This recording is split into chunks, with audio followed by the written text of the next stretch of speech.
Show! Começando mais um Burning Podcast. Sejam bem-vindos, né? Bem-vindo. Estamos a hablar espanhol, castelhano, não sei muito bem, mas mais uma vez eu, Matheus, com nosso queridíssimo, amado Neto. Hoje especial, primeiro convidado internacional do Hello, Burning. moto! Veio de longe. E aí, Matheus, tá ficando Não, a gente importante. Você é doido, a gente vai ter que colocar legenda agora. Em outras línguas, colocar espanhol, inglês. Eu tô numa dúvida aqui se eu falo português ou falo espanhol. Ah, eu não sei nenhum dos dois. Mas aí eu de fato que ele é internacional. De fato, internacional. Gostaria de apresentar vocês, vocês já estão vendo aí na legenda, mais o nosso querido pastor Reginaldo. Glória a Deus. Muito obrigado. Bem-vindo. Muitas graças. Até aí a gente compreende. Da hora. Cara, uma benção, o pastor Reginaldo tá... Como você prefere? Pastor Reginaldo, pastor Regis, Reginaldo? Reginaldo, pode ser. Pode ser Regis. Regis, Não, fechou. Regis. Muita gente me chama de Regis, a maioria. É, mano, maravilhoso, maravilhoso. Ele tá passando férias pra cá, né? Isso, férias. Faz quantos dias que o senhor tá pra cá? Faz um mês que eu tô aqui.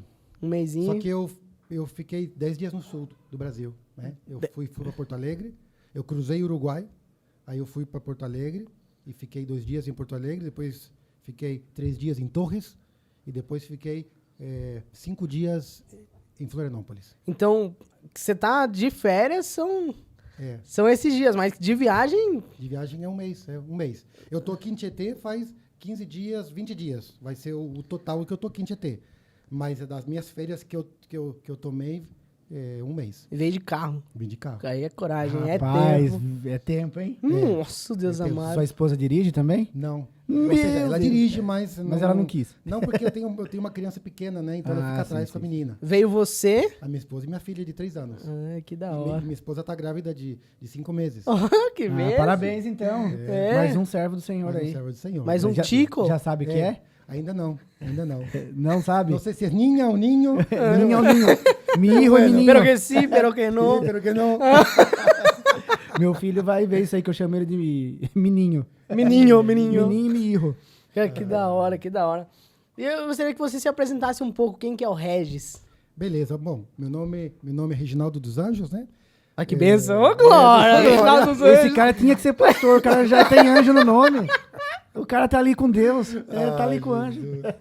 E todo mundo lá me chama Reginaldo dos Anjos. O que significa dos anjos? Porque eles não sabem o que significa dos anjos. E dos anjos em espanhol é de Los Ángeles. De Los Ángeles, mira. Falar anjo não sabe. Aí, Não sabe, de Los Ángeles. Que da hora. E, bom, eu sou nascido em Minas Gerais, mas o meu pai veio quando eu tinha 2 meses de vida, meu pai mudou de Minas para Tietê. Aí eu cresci aqui em Tietê. Eu cresci na Infância Feliz, o orfanato Infância Feliz. Nesse tempo que eu era pequeno, a igreja presbiteriana fazia um trabalho com as crianças, né, da Infância Feliz. E uma vez por semana, os domingos de manhã, a filha do pastor, nesse momento, Letícia, chamava, ela tinha um opalão marrom. Você é louco, Enchia- 6 canecos. enchia 2 as voltas crianças. no quarteirão, acabava a gasolina. É. Viu que o Opala, quando você prende e fala o som, tô bebendo. Opala, isso aí. É o Opala. E você acelera, litro. Acabou. Litro. O carro, se parar o carro, acaba a gasolina. Era o opalão, cara. Enchia esse opalão de criança e eu tava no meio. E levava da Infância Feliz à igreja. E então, os domingos de manhã eu tinha escola bíblica. E olha como é as coisas, né? O evangelho ficou no meu coração. Aí, quando eu completei 7 anos, meu pai me tira da Infância Feliz. Meu pai, ele casa de novo com uma mulher, porque ele era solteiro. E essa mulher era evangélica também, da igreja presbiteriana, só que do Paraná. Olha como Deus, né, une as coisas. Aí, meu pai se casa e logo a gente começa a frequentar a igreja presbiteriana. A mesma igreja que fazia O trabalho na com as Infância crianças. Feliz. A mesma igreja. A mesma igreja. Era central de Tietê? Era central de Tietê, É. exatamente. E aí, nesse momento, eu tinha 8 anos, 9 anos de idade eu tinha. Aí meu pai se converte também, se batiza. Ai, que né? benção. Meu Deus. E aí Deus começou a trabalhar na minha vida. Com 14, 15 anos já comecei no louvor, cantar. Depois eu comecei a tocar na igreja. Você começou cantando, Eu comecei então. cantando. Eu comecei cantando. Eu lembro quando eu estava na escola, eu estava na primária, eu cantava na escola com os amigos, né? Tinha a feira do livro, os eventos da escola, tinha uma dupla, Éder e Reginaldo. Aham. Então a gente cantava as músicas do Leandro e Leonardo, né? Nossa, que da hora, sertanejão É, raiz. sertanejão raiz. Aí eu comecei cantando. Aí como eu comecei a ir na igreja, né? Comecei a conhecer a Deus, eu comecei a cantar na igreja. E depois, com 15 anos, eu comecei a aprender a tocar violão. Aí eu fui mais para a parte do violão mesmo. E depois de um tempo, eu cresci, né? Na igreja. Depois, quando eu tinha 17, 18 anos, eu fui para a Quadrangular, a igreja quadrangular do pastor Francisco aqui. Sim, sim. E fiquei 3 anos, desde dos 17 até os 20 anos.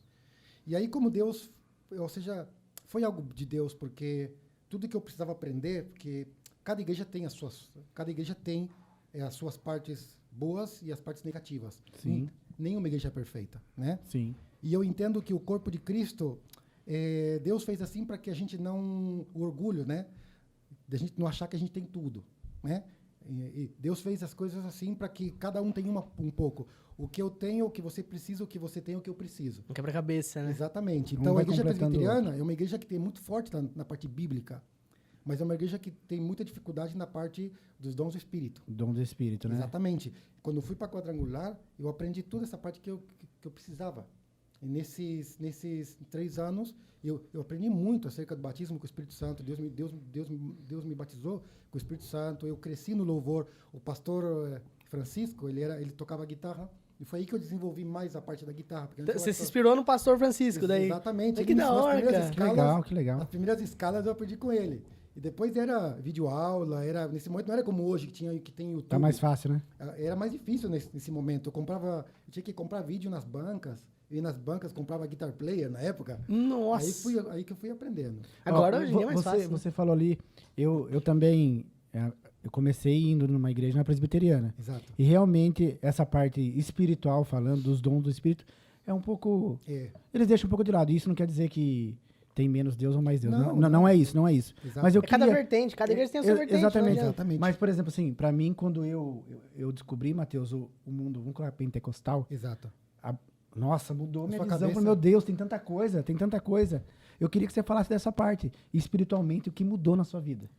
Olha, mudou muito porque uma vida sem o dom do Espírito Santo é uma vida limitada. É uma vida limitada. Por quê? Porque o Espírito Santo é aquele que leva você a toda a verdade. Entendeu? Você pode ter a Bíblia e você pode saber a Bíblia de capa a capa, mas você pode ser um erudito. Mas você ainda sendo um erudito, você pode ser uma pessoa inconversa. Porque o que faz a obra de Deus na vida do homem não é somente o conhecimento da Bíblia, é o Espírito Santo. Né? E a sabedoria vem dele, né? A sabedoria vem dele. Então, o que acontece? Tem muita gente na presbiteriana cheia do Espírito Santo. Muita gente cheia do Espírito Santo. Sim. E nem sabe, né? Mas são. Sim. Mas a igreja em si não dá essa abertura para os dons do Espírito Santo. E eu acho que isso é um crime. Por quê? Porque as pessoas ficam limitadas, né? Muito limitadas. Sim, porque sim. não tem visão espiritual, as pessoas não têm discernimento espiritual, porque tudo isso vem da abertura ao Espírito Santo, né? Sim, então, acho sim. que essa ida minha para a Quadrangular foi muito importante para mim, para o meu crescimento.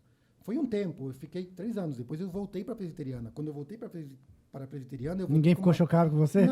Não, muito pelo contrário, Que porque bom. os jovens nessa época estavam passando por uma etapa também que eles queriam algo mais. Porque, assim, lá na Argentina tem um ditado que diz assim, para aquele que tem fome não existe pão duro. Né? Sim, Para quem sim. tem fome não tem Sim. pão duro. O que quer dizer? Quando você tem fome, você quer. Você não vai se conformar com aquilo que você escuta, que é aquele culto tradicional. Não, você Algo quer mais, Você quer quer algo mais. diferente. Então, quando eu cheguei na presbiteriana, as pessoas... Era algo de Deus, né? Já me viam diferente. Logo, eu cheguei e já comecei a dar aula de música para todo mundo. Eu já sabia muito música, né? Então, eu comecei a dar aula para todos os moleques. Era como uns 15. Só sei que desses 15 formaram 2 bandas. 2 Nossa. bandas que depois quando eu fui para a Argentina, eles ficaram no louvor. Eles ficaram no louvor Da igreja. da igreja, né? Você preparou eles, Preparei então. eles, e eu nem sabia, foi isso. Viu quando- É Deus, né? Quando você Deus, faz espontâneo. Deus, é Deus. Aí eu preparei eles e fui para a Argentina, quando eu fui para lá. Mas foi muito importante, porque quando eu cheguei, eu comecei a orar com eles. Eu não era líder de jovens, mas eu organizava vigília, porque a igreja presbiteriana tem um campo de futebol no fundo. Então, Sim. sábado à noite, Tem mesmo, à joguei lá. meia-noite, a gente ia lá e ficava até as 3, 4 da manhã olhando no campo de da futebol. hora. E a galera vinha. A galera vinha. Tava cheio de Tinha jovens aí. sede, né? Tinha sede Eles de queriam Deus. algo diferente, Eles né? queriam algo diferente, porque Algo o mais. buscador de Deus, por mais que ele falte conhecimento, mas ele tem sede. Se você tem sede, você tem tudo. Se você não tem sede, por mais que você tenha o conhecimento do mundo, você vai ser uma pessoa seca espiritualmente, uma pessoa vazia. Mas se você tem sede de Deus, por mais que você tenha pouco conhecimento, mas isso vai levar você, através do Espírito Santo, a expandir a sua vida, a crescer de uma forma muito mais que aquele que tem tudo o conhecimento do mundo. Sim.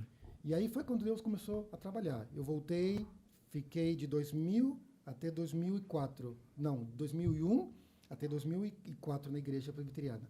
Aí foi quando Deus começou a mover meu coração. Porque eu sentia um desejo de me preparar na música, mas muito mais que a música, de me preparar no espírito mesmo. De conhecer outra coisa. Você fala numa intimidade e viver experiências diferentes com o Senhor. Exatamente. E aí eu comecei a ver que... E eu não via aqui no Brasil isso para mim. Entendeu? E aí eu comecei a tentar ver a possibilidade de ir no Canção, no Instituto de Canção, que é uma escola do Marcos Witt. E como que você conheceu o Canção? Através da internet. Através da internet. Comecei a buscar escolas de louvor aqui no Brasil, e havia muito poucas. Na época havia somente a do Lagoinha, que era lá em Minas Gerais. Minas Gerais. Era, né? como que era o nome? Do Diante do Trono? Diante do Trono, exato. Ah, Esqueci era o escola, nome. então? Era uma escola de Ah, adoradores rapaz. também, Escola né? de adoradores, isso. Tinha também uma da presbiteriana, só que era formal, muito formal. Você aprendia música sacra. Não Em era São o que eu Paulo? queria. Em São Paulo? São Paulo. Música sacra é uma música mais erudita. Mais erudita e mais hino. Eu não queria isso. Mais harpa, vamos É, colocar assim. Exato, mais harpa, né? Mas era outra coisa. Não é que eu critico Não, isso, não. não. Tem gente que... Você Eu queria, gosto você da queria- harpa você também. queria solar, na verdade, né? Eu queria ser músico, eu já estava tocando bem guitarra, eu queria melhorar os meus conhecimentos, mas eu queria aprender mais, Que da hora. entendeu? Aí eu vi o Canção, só que eu vi o Canção do México, né? México. Aí eu mandei solicitar, eu baixei Era um internet, formulário um que preenchia? Eu baixei pela internet, preenchi, mandei.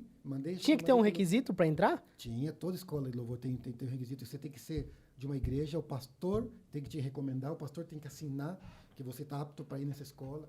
Porque tem muita gente que vai para... Pra baderna. Por ir. Eu conheci muita gente que não foi com enfoque de adorar. O pastor mandava, ó, vai lá, mas chegava lá e qualquer coisa. Vai lá pra ver se tem solução. Exatamente. Se- Como se o Canção fosse arrumar a vida de alguém. Não, piora. Porque lá você não conhece ninguém.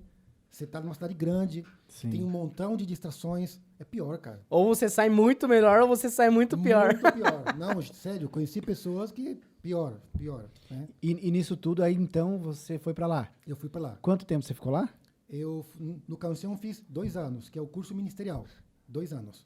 Eu fiz de 2005 e 2006. Não, mas peraí, você mandou pro do México. Aí tá, eu mandei pro México. Só que aí o diretor do México era irmão do diretor do Canção da Argentina. O Marcos Witt é o O fundador. Marcos é o fundador, mas Esteban Vázquez era o diretor ministerial da Escola do México. Do México. E o irmão dele, Gustavo Vázquez, era diretor ministerial da Argentina. Então ele me mandou para mim, olha, eu acho que se você vir para aqui, para o México é muito caro, é uma viagem muito longa, você aí do Brasil para a Argentina, você tem 2 horas de voo, aqui no México você vai ter muitas horas de voo, é muito caro, porque a escola do Canção estava em Monterrey. E Monterrey é muito perto dos Estados Unidos, então era muito É longe, caro. é uma caminhada. Quanto mais perto dos Estados Unidos você está, é mais caro o custo de vida e o custo do alojamento, Sim, comida. Não é só que você vai estudar, você tem um montão de gastos. Você tem alojamento, comida, transporte, Tudo, materiais, né?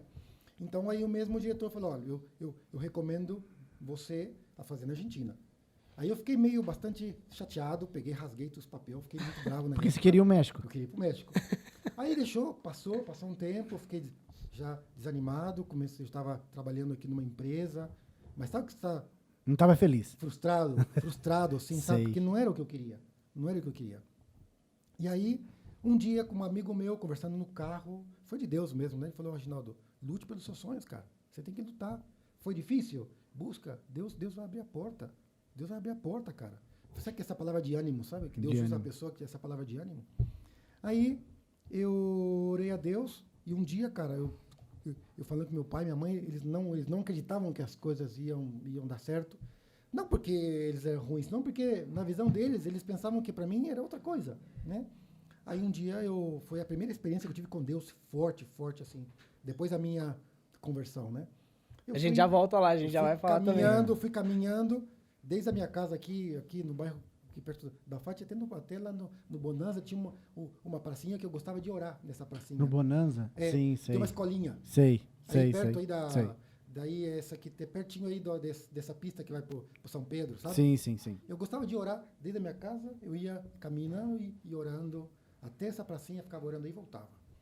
E um dia, com lágrimas nos olhos, eu falei, Senhor, eu canto que o Senhor é fiel. Eu escuto todos os domingos o pastor pregar que o Senhor é fiel. Eu prego para os adolescentes que o Senhor é fiel. Se realmente isso é verdade, tem que acontecer na minha vida. Porque senão, Rapaz, isso tudo é mentira. Tudo isso é mentira. Eu fui para tudo nada. Ou tudo isso é verdade, ou tudo isso é mentira. O Deus te ouvia naquela hora e fazia alguma coisa. Porque, sabe o que acontece? Aí eu entendi, depois de muitos anos.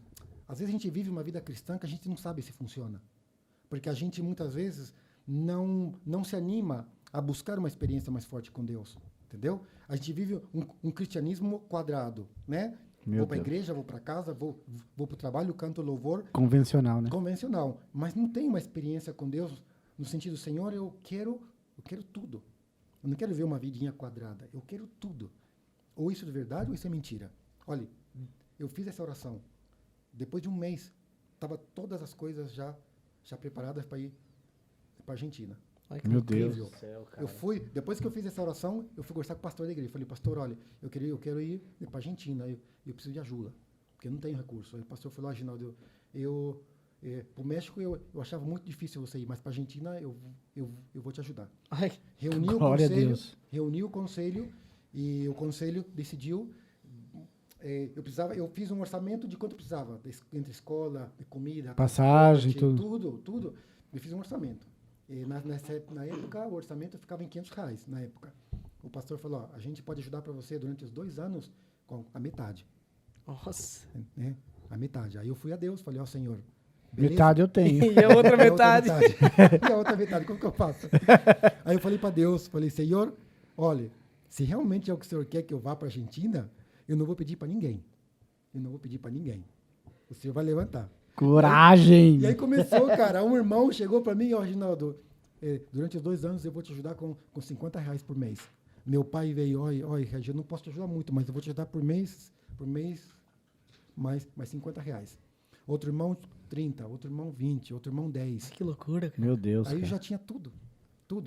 As irmãs da igreja fizeram uma cesta assim para mim, cheia de produtos de higiene pessoal, perfume, desodorante, sabão, shampoo. Durante os 2 anos que eu tive lá, eu não tive que comprar, cara. Nossa, Deus é bom, cara. Fizeram uma reunião em casa, escreveram uns papelzinhos assim para mim, cada um com uma mensagem de ânimo, que eu só podia abrir lá. Glória a Eu Deus. só podia abrir esses papelzinhos lá.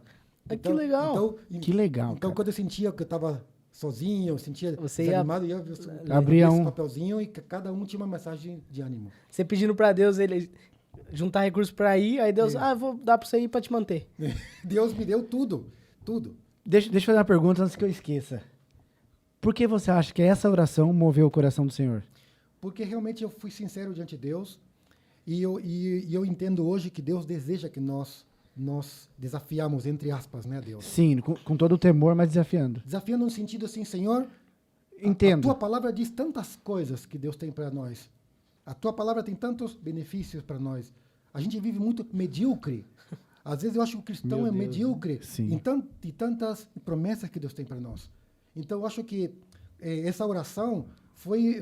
Eu estou disposto a viver a Deus. Eu não estou disposto a crer em Deus. Eu estou disposto a viver a Deus. E essa foi a raiz da minha oração. Eu quero viver as tuas promessas. Eu quero viver a fé. Eu creio. Mas eu creio. Apalpar, saber que é real. Não é. porque eu canto, porque eu Exato. prego, porque eu falo. Porque eu fiquei com essa incógnita. Eu canto. Eu escuto pregar. Eu estou pregando para o jovem que sou fiel. Mas agora eu preciso viver essa fidelidade. Que Sim.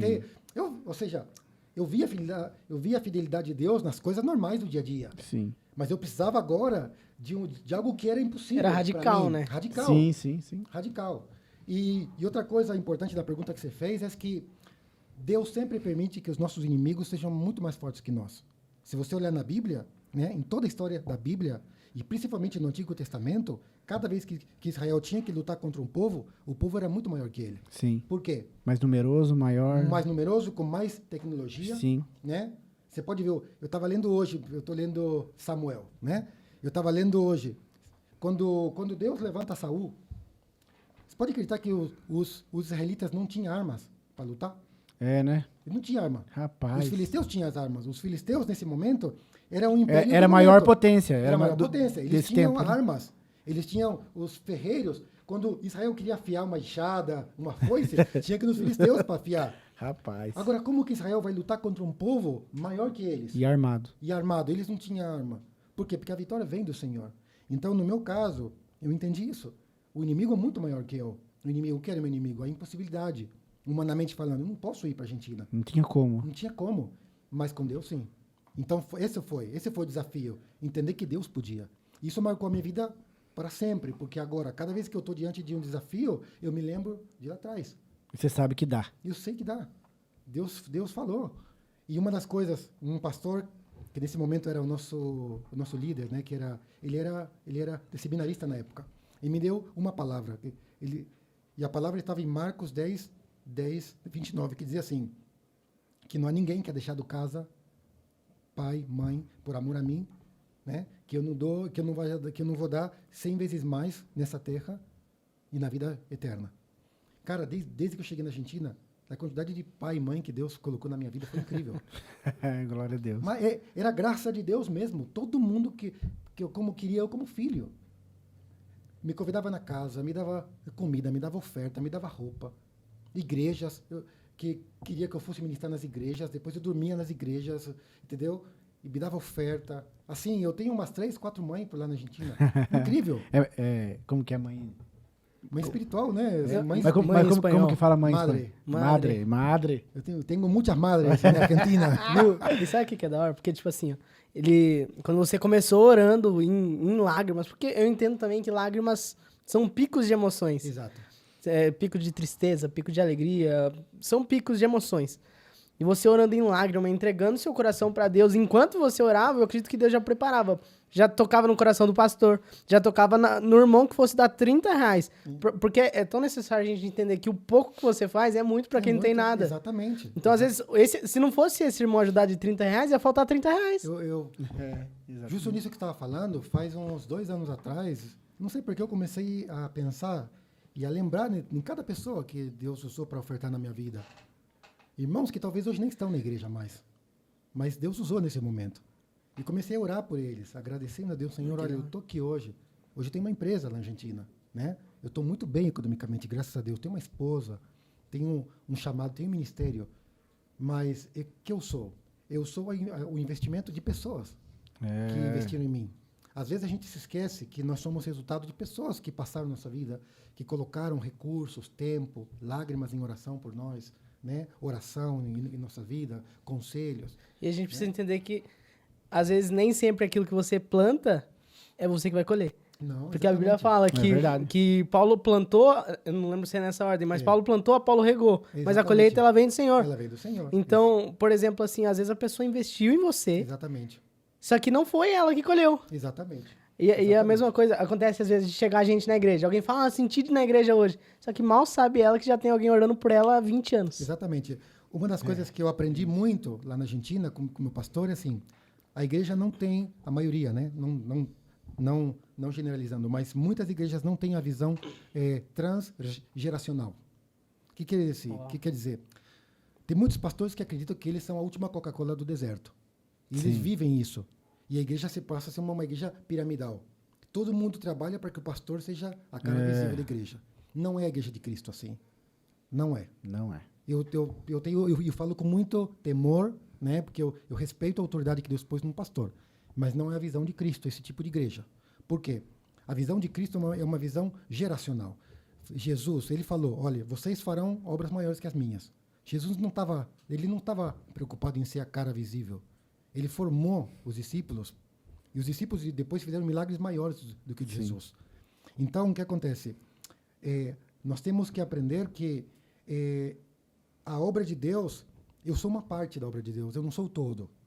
E o grande erro nosso é viver como se eu fosse o todo, como se eu fosse o cara. Eu não sou o cara. Como se fosse girasse em torno dessa pessoa somente. Exatamente. Se eu não for o pastor dessa igreja aqui não vai ser desse jeito. Exatamente. Se eu não for o pastor, não vai acontecer desse jeito. Se eu não for o líder, ou se eu não fazer, ninguém faz. Não, Deus pode levantar quem Ele quer. Exatamente. Se Deus usou um burro para falar com um profeta que estava descarriado, Deus pode usar qualquer um, né?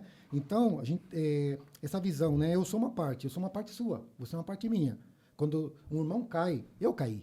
Porque esse irmão que caiu é parte minha. Sim. O que as igrejas fazem, a maioria, às vezes, os irmãos fazem quando um cai? Critica, julga, chuta para baixo, entendeu? Acaba de destruir. É como a palavra de Deus diz, que a gente não pode fazer lenha de uma árvore caída.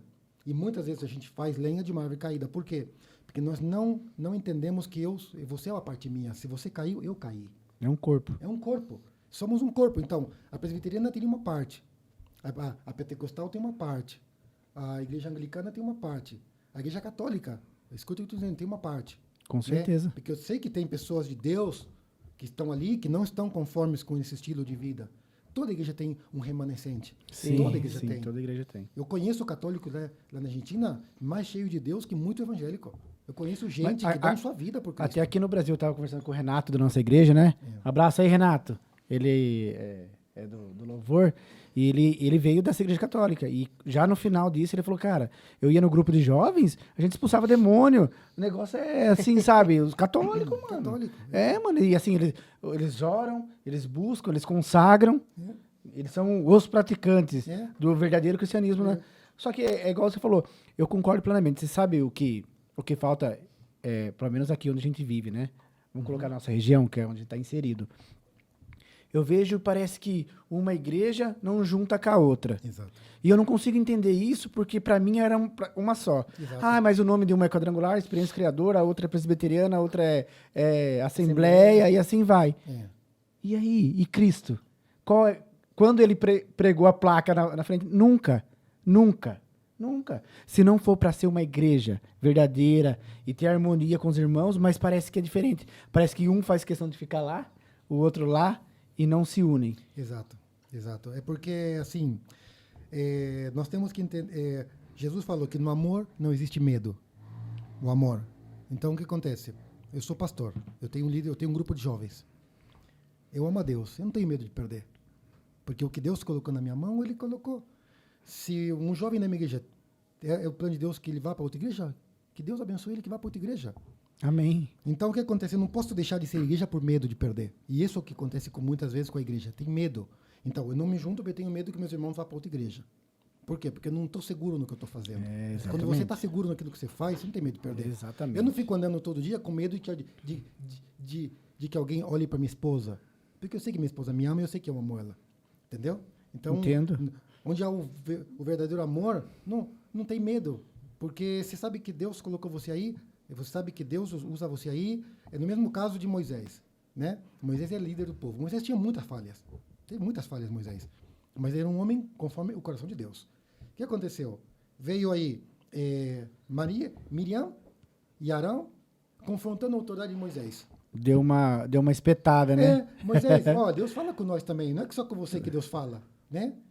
E Moisés, o que ele fez? Ele brigou com Miriam e Arão? Não. Ele falou, Deus vai decidir quem é quem.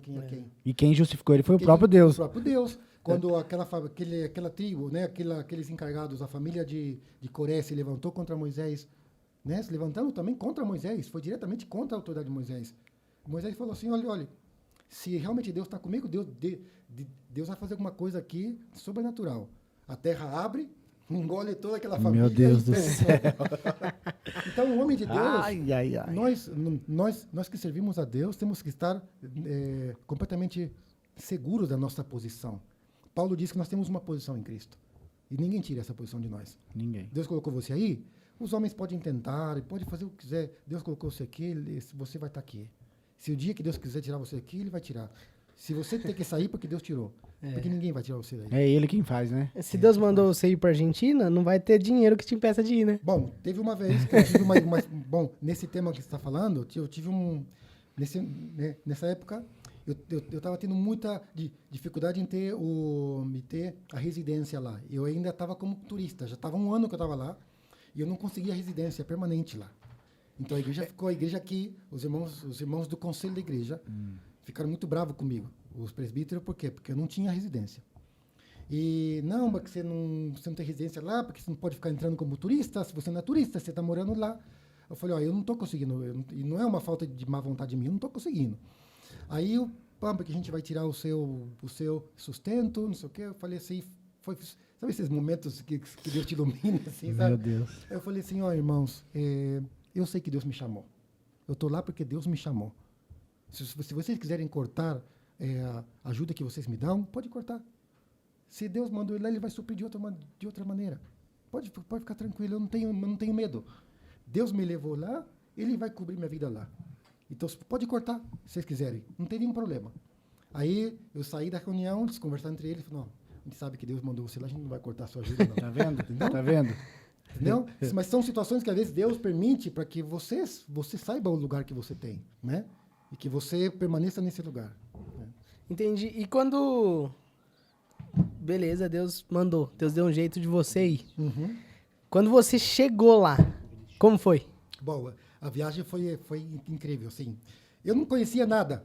Eu comprei a primeira passagem que vi. Eu não conhecia as empresas de ônibus. Eu comprei a pior empresa de ônibus que havia. Você foi de ônibus? Fui de ônibus. Rapaz, não tinha você pra ir de Você pegou avião. ônibus aonde? Em São Paulo. Em São É Paulo. na Tietê, né? Rodoviária Tietê. Exato. E, mas, Terminal tipo Tietê. assim, desculpa interromper, mas deu medo? Não deu medo.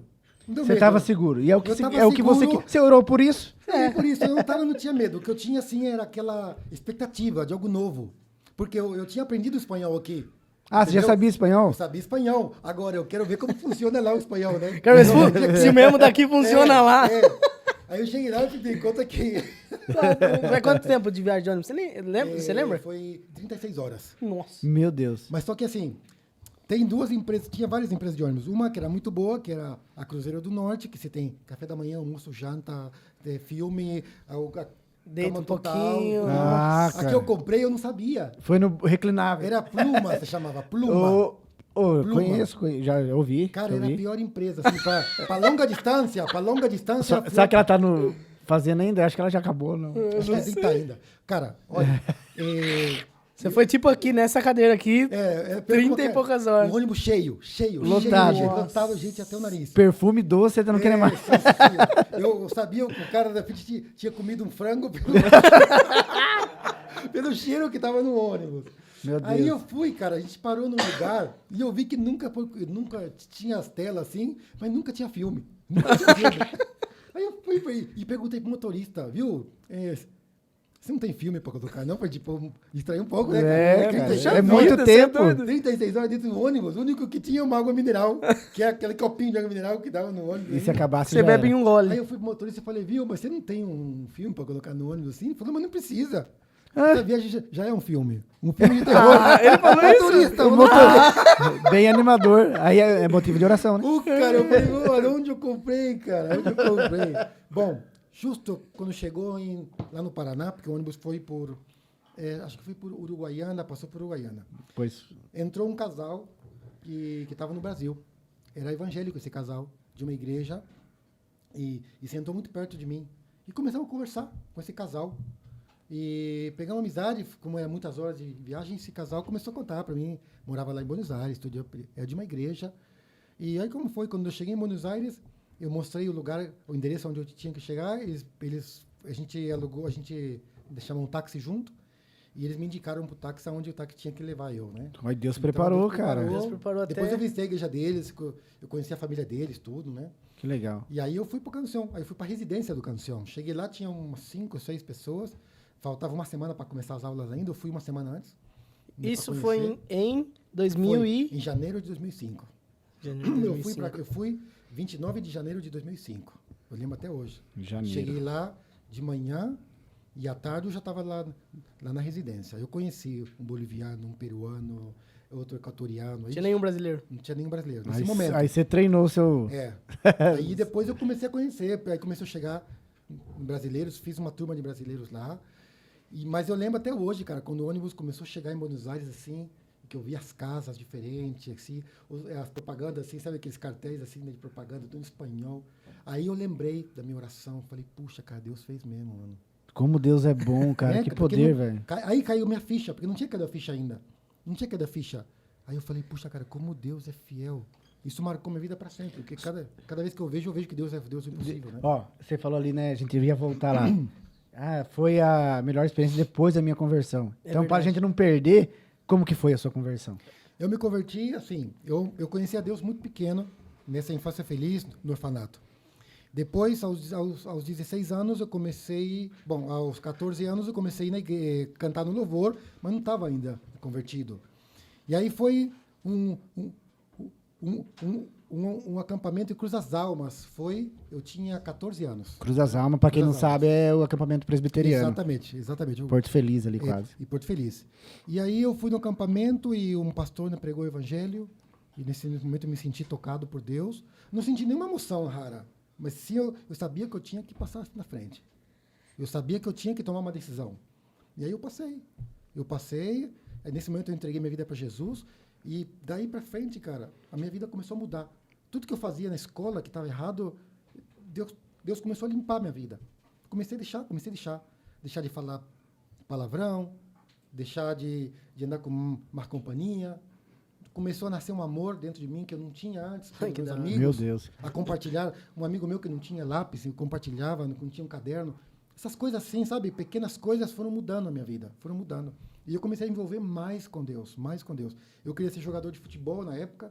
Meu pai queria que eu fizesse teste em um clube, porque eu jogava muito bem. Você jogava do quê? E eu jogava mais do meio, né? É porque ele é boleiro, já jogou no Joga- Palmeiras. Jogou no Palmeiras? Na base. Então você... É, Brasil, né? Não, jogava peraí. bem. Não, mas agora tem uma dúvida muito importante. Sei. Que time se torce? São Paulo. Ah, tá. E lá? Boca? Aí lá eu não torço pra ninguém, cara. Isso aí, tá certo. Não, tá certo. O Brasil é o Brasil. Só que você raiz. já escolheu errado aqui, viu? Todo mundo pergunta lá pra mim, mas que time você gosta daqui da Argentina? Ninguém. Aqui é São Brasil. Paulo. São Brasil. Paulo. Não, eu até perdi É. um pouco essa coisa de Corinthians, São Paulo. Quando tá um time Perdeu, né? jogando, o Corinthians tá jogando contra o time argentino, eu torço pro Corinthians, cara. É Brasil. É Brasil. É Brasil, é isso. lógico. Lógico. Já perdi essa coisa de São Paulo, Corinthians, Palmeiras, entendeu? Eu gosto do futebol. Já não sou mais esse fanatismo de time. Eu sou futebol, gosto de ver um bom futebol. Se o Corinthians hoje tá jogando bom futebol, eu torço. Não, mais Se ou o Então não- Palmeiras, não torce, não Flamengo, entendeu? Flamengo tá jogando muito bem. Eu gosto de ver bom futebol. Que da hora. Logicamente, tem o São Paulo que eu torço. Sim. Mas não é aquela coisa, sabe? Esse São Paulo, entendeu? Voltando, seu pai queria que você se tornasse Meu pai jogador. queria que eu fosse jogador. E meu pai falou assim pra mim, olha, a gente vai pagar pra você ir num clube. Só que não é pra brincar. É pra treinar. Entendeu? A gente vai investir. A gente vai investir pra você se dedicar a isso. Eu falei, tá bom. Aí justo comecei a tocar. Foi de Deus, né? Sim. Aí comecei a tocar, cara. Comecei a aprender a tocar violão, aí os meus olhos fizeram assim. Eu tirei os olhos do Tchau, futebol. até o ponto que eu fiquei 4 anos sem jogar bola, cara. Ô, louco. 4 anos sem Pra jogar quem bola. gosta é muito tempo. Pra quem é muito tempo, não tinha vontade de jogar bola. Era de ir pra igreja tocar. Eu ia, porque não tinha violão na época, então eu ia pra igreja mais cedo pra tocar violão da igreja. Então você aprendeu a Aprendi. tocar violão sem ter o Sem violão. Eu comprei um violão, meu pai me comprou uns 3 anos depois que eu já tocava. Não, mas isso que é dedicação. Nossa, tipo, cara. eu vou aprender, então eu vou pra igreja, nem que seja Eu ia na aprender na casa de um amigo igreja. meu chamado Paraná, acho que o William conhece o Paraná, e o Paraná sabia menos que eu. Ele estava muito errado pra mim. Eu acho que eu não sei bemol, né? Esse bemol era um faço Você já tava ensinando ele. Foi pra nós. Não é assim não, velho. Não, cara. E aí, todo música é Jaqueline, né? Jaqueline. Ia tocar o louvor louvor da harpa, é aquele lá. E a primeira música que eu lembro até hoje, aquela música lá é Os que confiam no Senhor. Era a minha música. E todo mundo já... Cara... Todo culto tinha troca de ela. música, cara. Pelo amor de Deus. Nem Jesus tá aguentando mais. Jesus, cara. Eu lembro, a primeira vez que eu toquei no louvor da igreja, cara. Meu violão não tinha aquela Alça. Então eu peguei um banquinho, pus o pé no banquinho e pus o violão assim na perna. Fiquei tão nervoso, cara. A perna começou a balançar assim e o violão balançando. Não sabia se tava com maraca ou com violão. A primeira música, cara, eu não toquei. Depois, Meu aí, depois Deus. da segunda música foi bem. Aí você já começou a tocar e cantar. Eu comecei, não, só tocava. Só tocava, não cantava. Eu não cantava. Depois que eu comecei a tocar e cantar, né? E... Só pra gente, né, não perder, assim, eu tava pensando na sua parte espiritual, porque visivelmente dá pra ver que você se aprofundou Claro. nessa parte, e a gente sabe que tem que ser assim mesmo. O que é que você faz para ter uma intimidade maior com o Senhor? Como é a sua vida diária nisso? Claro. Quanto tempo você gasta nisso? Olha, a minha vida foi um processo. Eu sempre li a Bíblia e sempre orei. Mas muito tempo da minha vida foi uma vida irregular, entendeu? Então, ou eu orava e não lia a Bíblia, ou eu lia a Bíblia e não orava, né? Depois a gente vai amadurecendo, a gente vai vendo a importância das duas coisas, né? Da oração e da leitura bíblica. A oração e a leitura bíblica é como você está num bote, né? Se você só ora, você tem um remo de um lado só. Se você só lê a Bíblia, você tem um remo de um lado só, né? Então, para que o bote vá reto, você tem que remar os dois, né? Hoje eu dedico mais ou menos umas 2 horas por dia. Eu me levanto cedo, todos os dias eu me levanto às 6:30 da manhã, né? Aqui eu estou diferente, eu me levanto às 7, 8 da manhã. Mas eu, no dia a dia, eu me levanto todos os dias às 6 da manhã. Eu tenho meu tempo de oração, meu tempo de leitura bíblica, né? Agora eu tenho de manhã na igreja, eu comecei a fazer um tempo de oração compartilhado com a igreja. Então, eu abro o meu tempo de oração para os irmãos que querem orar junto comigo. Que legal. Entendeu? Que legal. Então, eu abro uma sessão do Zoom ou do Meet, né? Sim, que sim. é um videoconferência. Sim. Então, eu deixo aberto aí. Eu estou orando. E os irmãos vão entrando. Quem quiser entrar, entra. Quem entrar vai entrando. Então, a gente vai orando. Isso de manhã. De manhã, né? De manhã. Mas estou no carro, estou escutando uma palavra, entendeu? Eu estou trabalhando. Conexão o tempo inteiro, né? O tempo Não inteiro, para, porque né? eu falava com ele aqui, quando a gente chegou aqui, né? A vida espiritual, você é espiritual em todo lugar. Você é espiritual. Não o que você faz, você é espiritual. Então, você tem comunhão com Deus quando você ora de manhã, você tem comunhão com Deus, você está dirigindo, você tem comunhão com Deus quando você está colocando um parafuso na sua empresa, você tem comunhão com Deus. Né? Quando chega na sua casa, você trata a sua esposa com o tempo com seu filho, entendeu? Tudo que você faz é espiritual. Então, com a minha empresa, nós somos uma empresa evangelística, né? Nós temos uma empresa de instalação de ar-condicionado. Eu instalo, vendo, reparo, né? E a gente compra Bíblias. A gente compra Bíblias, compra materiais evangelísticos, livros evangelísticos. Nossa, que então, legal, quando eu termino a instalação, eu dou uma Bíblia para o cliente. Olha que da hora. Meu Entendeu? Deus. Dou uma Bíblia para o cliente, eu dou um livro evangelístico, um devocional. Tenho visto esse devocional que cada dia é uma leitura bíblica. Sim, sim. Então, eu dou muito desses para os clientes. Eu tenho um grupo de WhatsApp que eu mando uma vez por semana uma mensagem evangelística para cada um dos clientes, e chega para cada um deles. E muitos clientes já hoje me seguem, né? Muitos clientes me seguem. Então, eles mandam a mensagem de volta. Reginaldo, muito obrigado. Eu estava precisando dessa mensagem. Bom, a minha esposa é uma mulher muito de Deus. Através dela, o pai dela era católico, se converteu. A mãe era católica, se converteu. A irmã era católica, se converteu. Entendeu? A outra irmã está se convertendo. Deus uniu propósitos, né? Exatamente. E hoje, então, você é um pastor auxiliar ou você... Auxiliar. Auxiliar. Exatamente. Você corre junto com o pastor lá. Exatamente. A gente tem um trabalho na África. Nós temos um trabalho em Moçambique. Né? Moçambique? Nós estamos construindo uma base missionária e a gente faz cursos de capacitação profissional. Curso de eletricidade, pedreiro, cursos de... Vários cursos assim de profissão, sabe? Isso, a igreja que você congrega lá da Argentina faz esse trabalho na África. A minha igreja tem 50 pessoas, a minha igreja. E consegue fazer o trabalho Vocês lá. que mantêm a base. Nós mantemos a base, a igreja. Nós já fizemos uma ponte, construímos uma ponte lá. Uma ponte. Uma ponte. Uma ponte que liga duas localidades. Nossa. Fizemos um orfanato, construímos um orfanato. E agora estamos Com 50 membros. Com 50 membros. Eu fui em 2017, em 2015, fui em 2017 e 2019. Em 2019 eu fiquei um mês lá, em Moçambique, né? Um mês. E conta pra gente como foi essa experiência lá em Moçambique. Muito boa. Eu não tinha muito, assim, esse desejo de ir. Eu fui porque eu sabia que eu tinha que ir. Eu não tinha vontade de ir. Mas eu fui. Foi sem vontade mesmo. Mas eu fui. Porque Foi por obediência. Eu fui porque eu queria aprender. Às vezes, a gente pensa assim, A gente tem esse mito. Eu tenho que fazer tudo que eu tenho vontade. Não é assim. 90% das coisas que a gente faz, a gente não tem vontade. É Você sobre tem vontade. renúncia, né? É renúncia, exatamente. Porque a obra missionária é um mandato de Deus. Não é? Eu conheço pessoas que falam, não, mas eu não tenho esse chamado missionário. Todo mundo tem um chamado missionário. Porque a missão você faz de 3 formas. Indo, dando e orando. Sim. A missão você faz de 3 formas. E é um mandato para toda igreja. Então, eu não tinha vontade de ir para a África, mas eu sabia que eu tinha que ir. Aí eu fui. E foi uma experiência que mudou minha vida. Por quê? Porque eu fui lá, cara, é como que você chegasse no ano 1800, entendeu? Precário. Muito precário. As casinhas feitas de barro, com teto de palha. Não tem banheiro. Entendeu? Quem tem banheiro lá Doença é e por aí rico. vai. Meu Entendeu? Deus. Água lá não tem água. O pessoal armazena água da chuva. Eles fazem assim, eles compram como se fosse umas caixas de água assim, fazem uma canaleta no teto, assim na telha, e quando chove, enche aquela caixa de água. Nossa. Ou compra água, que é caro. Deve Entendeu? ser caro, né? Vem um carro assim, com um carro que vem com um galão de água grande e enche outro galão da sua casa. Entendeu? Então, quando eu cheguei aqui, quando eu voltei da África, eu falei, puxa, cara, eu tenho água quente no banheiro, cara. Eu tenho um banheiro, eu posso dormir numa cama. Lá as mulheres dormem numa esteira feita de bambu ou feita de palha. Umas esteiras assim, dormem no chão. Nossa. As crianças. Qual que é o sonho das crianças? Comer um ovo. Meu Qual é o Deus. sonho das crianças? Ter comida todo dia. Tem criança lá que come só porque vai para a escola, porque senão não tem o que comer. Então, quando você vê isso, você fala, puxa, cara, eu tô rico e não sabia.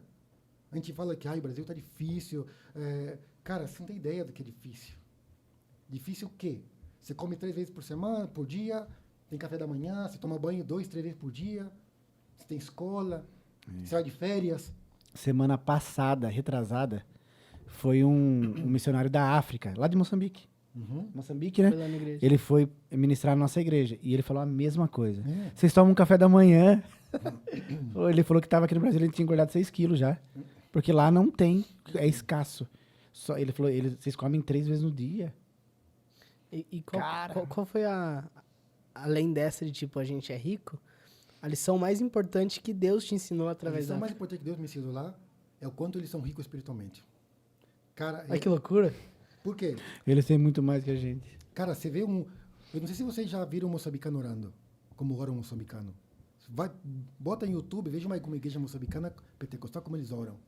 Cara, o fogo pega, cara. O fogo pega, porque a necessidade, cara, quando você tem necessidade, você ora com todo o seu coração. A gente tem comodidade, e a comodidade ela é o inimigo do cristianismo. Eu também acho. A comodidade é o inimigo do cristianismo. Entendeu? Quais são as suas orações mais sinceras? Quando foi? Quando tá moído, Quando quando tá tá tudo moído. errado. Agora o Quando tá moçambicano vive precisando. moído. É. É um governo corrupto. A guerra civil em Moçambique. Guerra civil. Guerra civil. E uma pobreza generalizada, quase. Aumento do islamismo terrível. Perseguição. Terrível. Perseguição. Lá, o muçulmano, o que ele faz? Ele chega lá, é estratégia. Eles fazem tudo com estratégia. A igreja não faz isso. A igreja ela vai assim no que dá. O muçulmano ele é inteligente, ele é estratégico, ele é estratega. O que ele faz?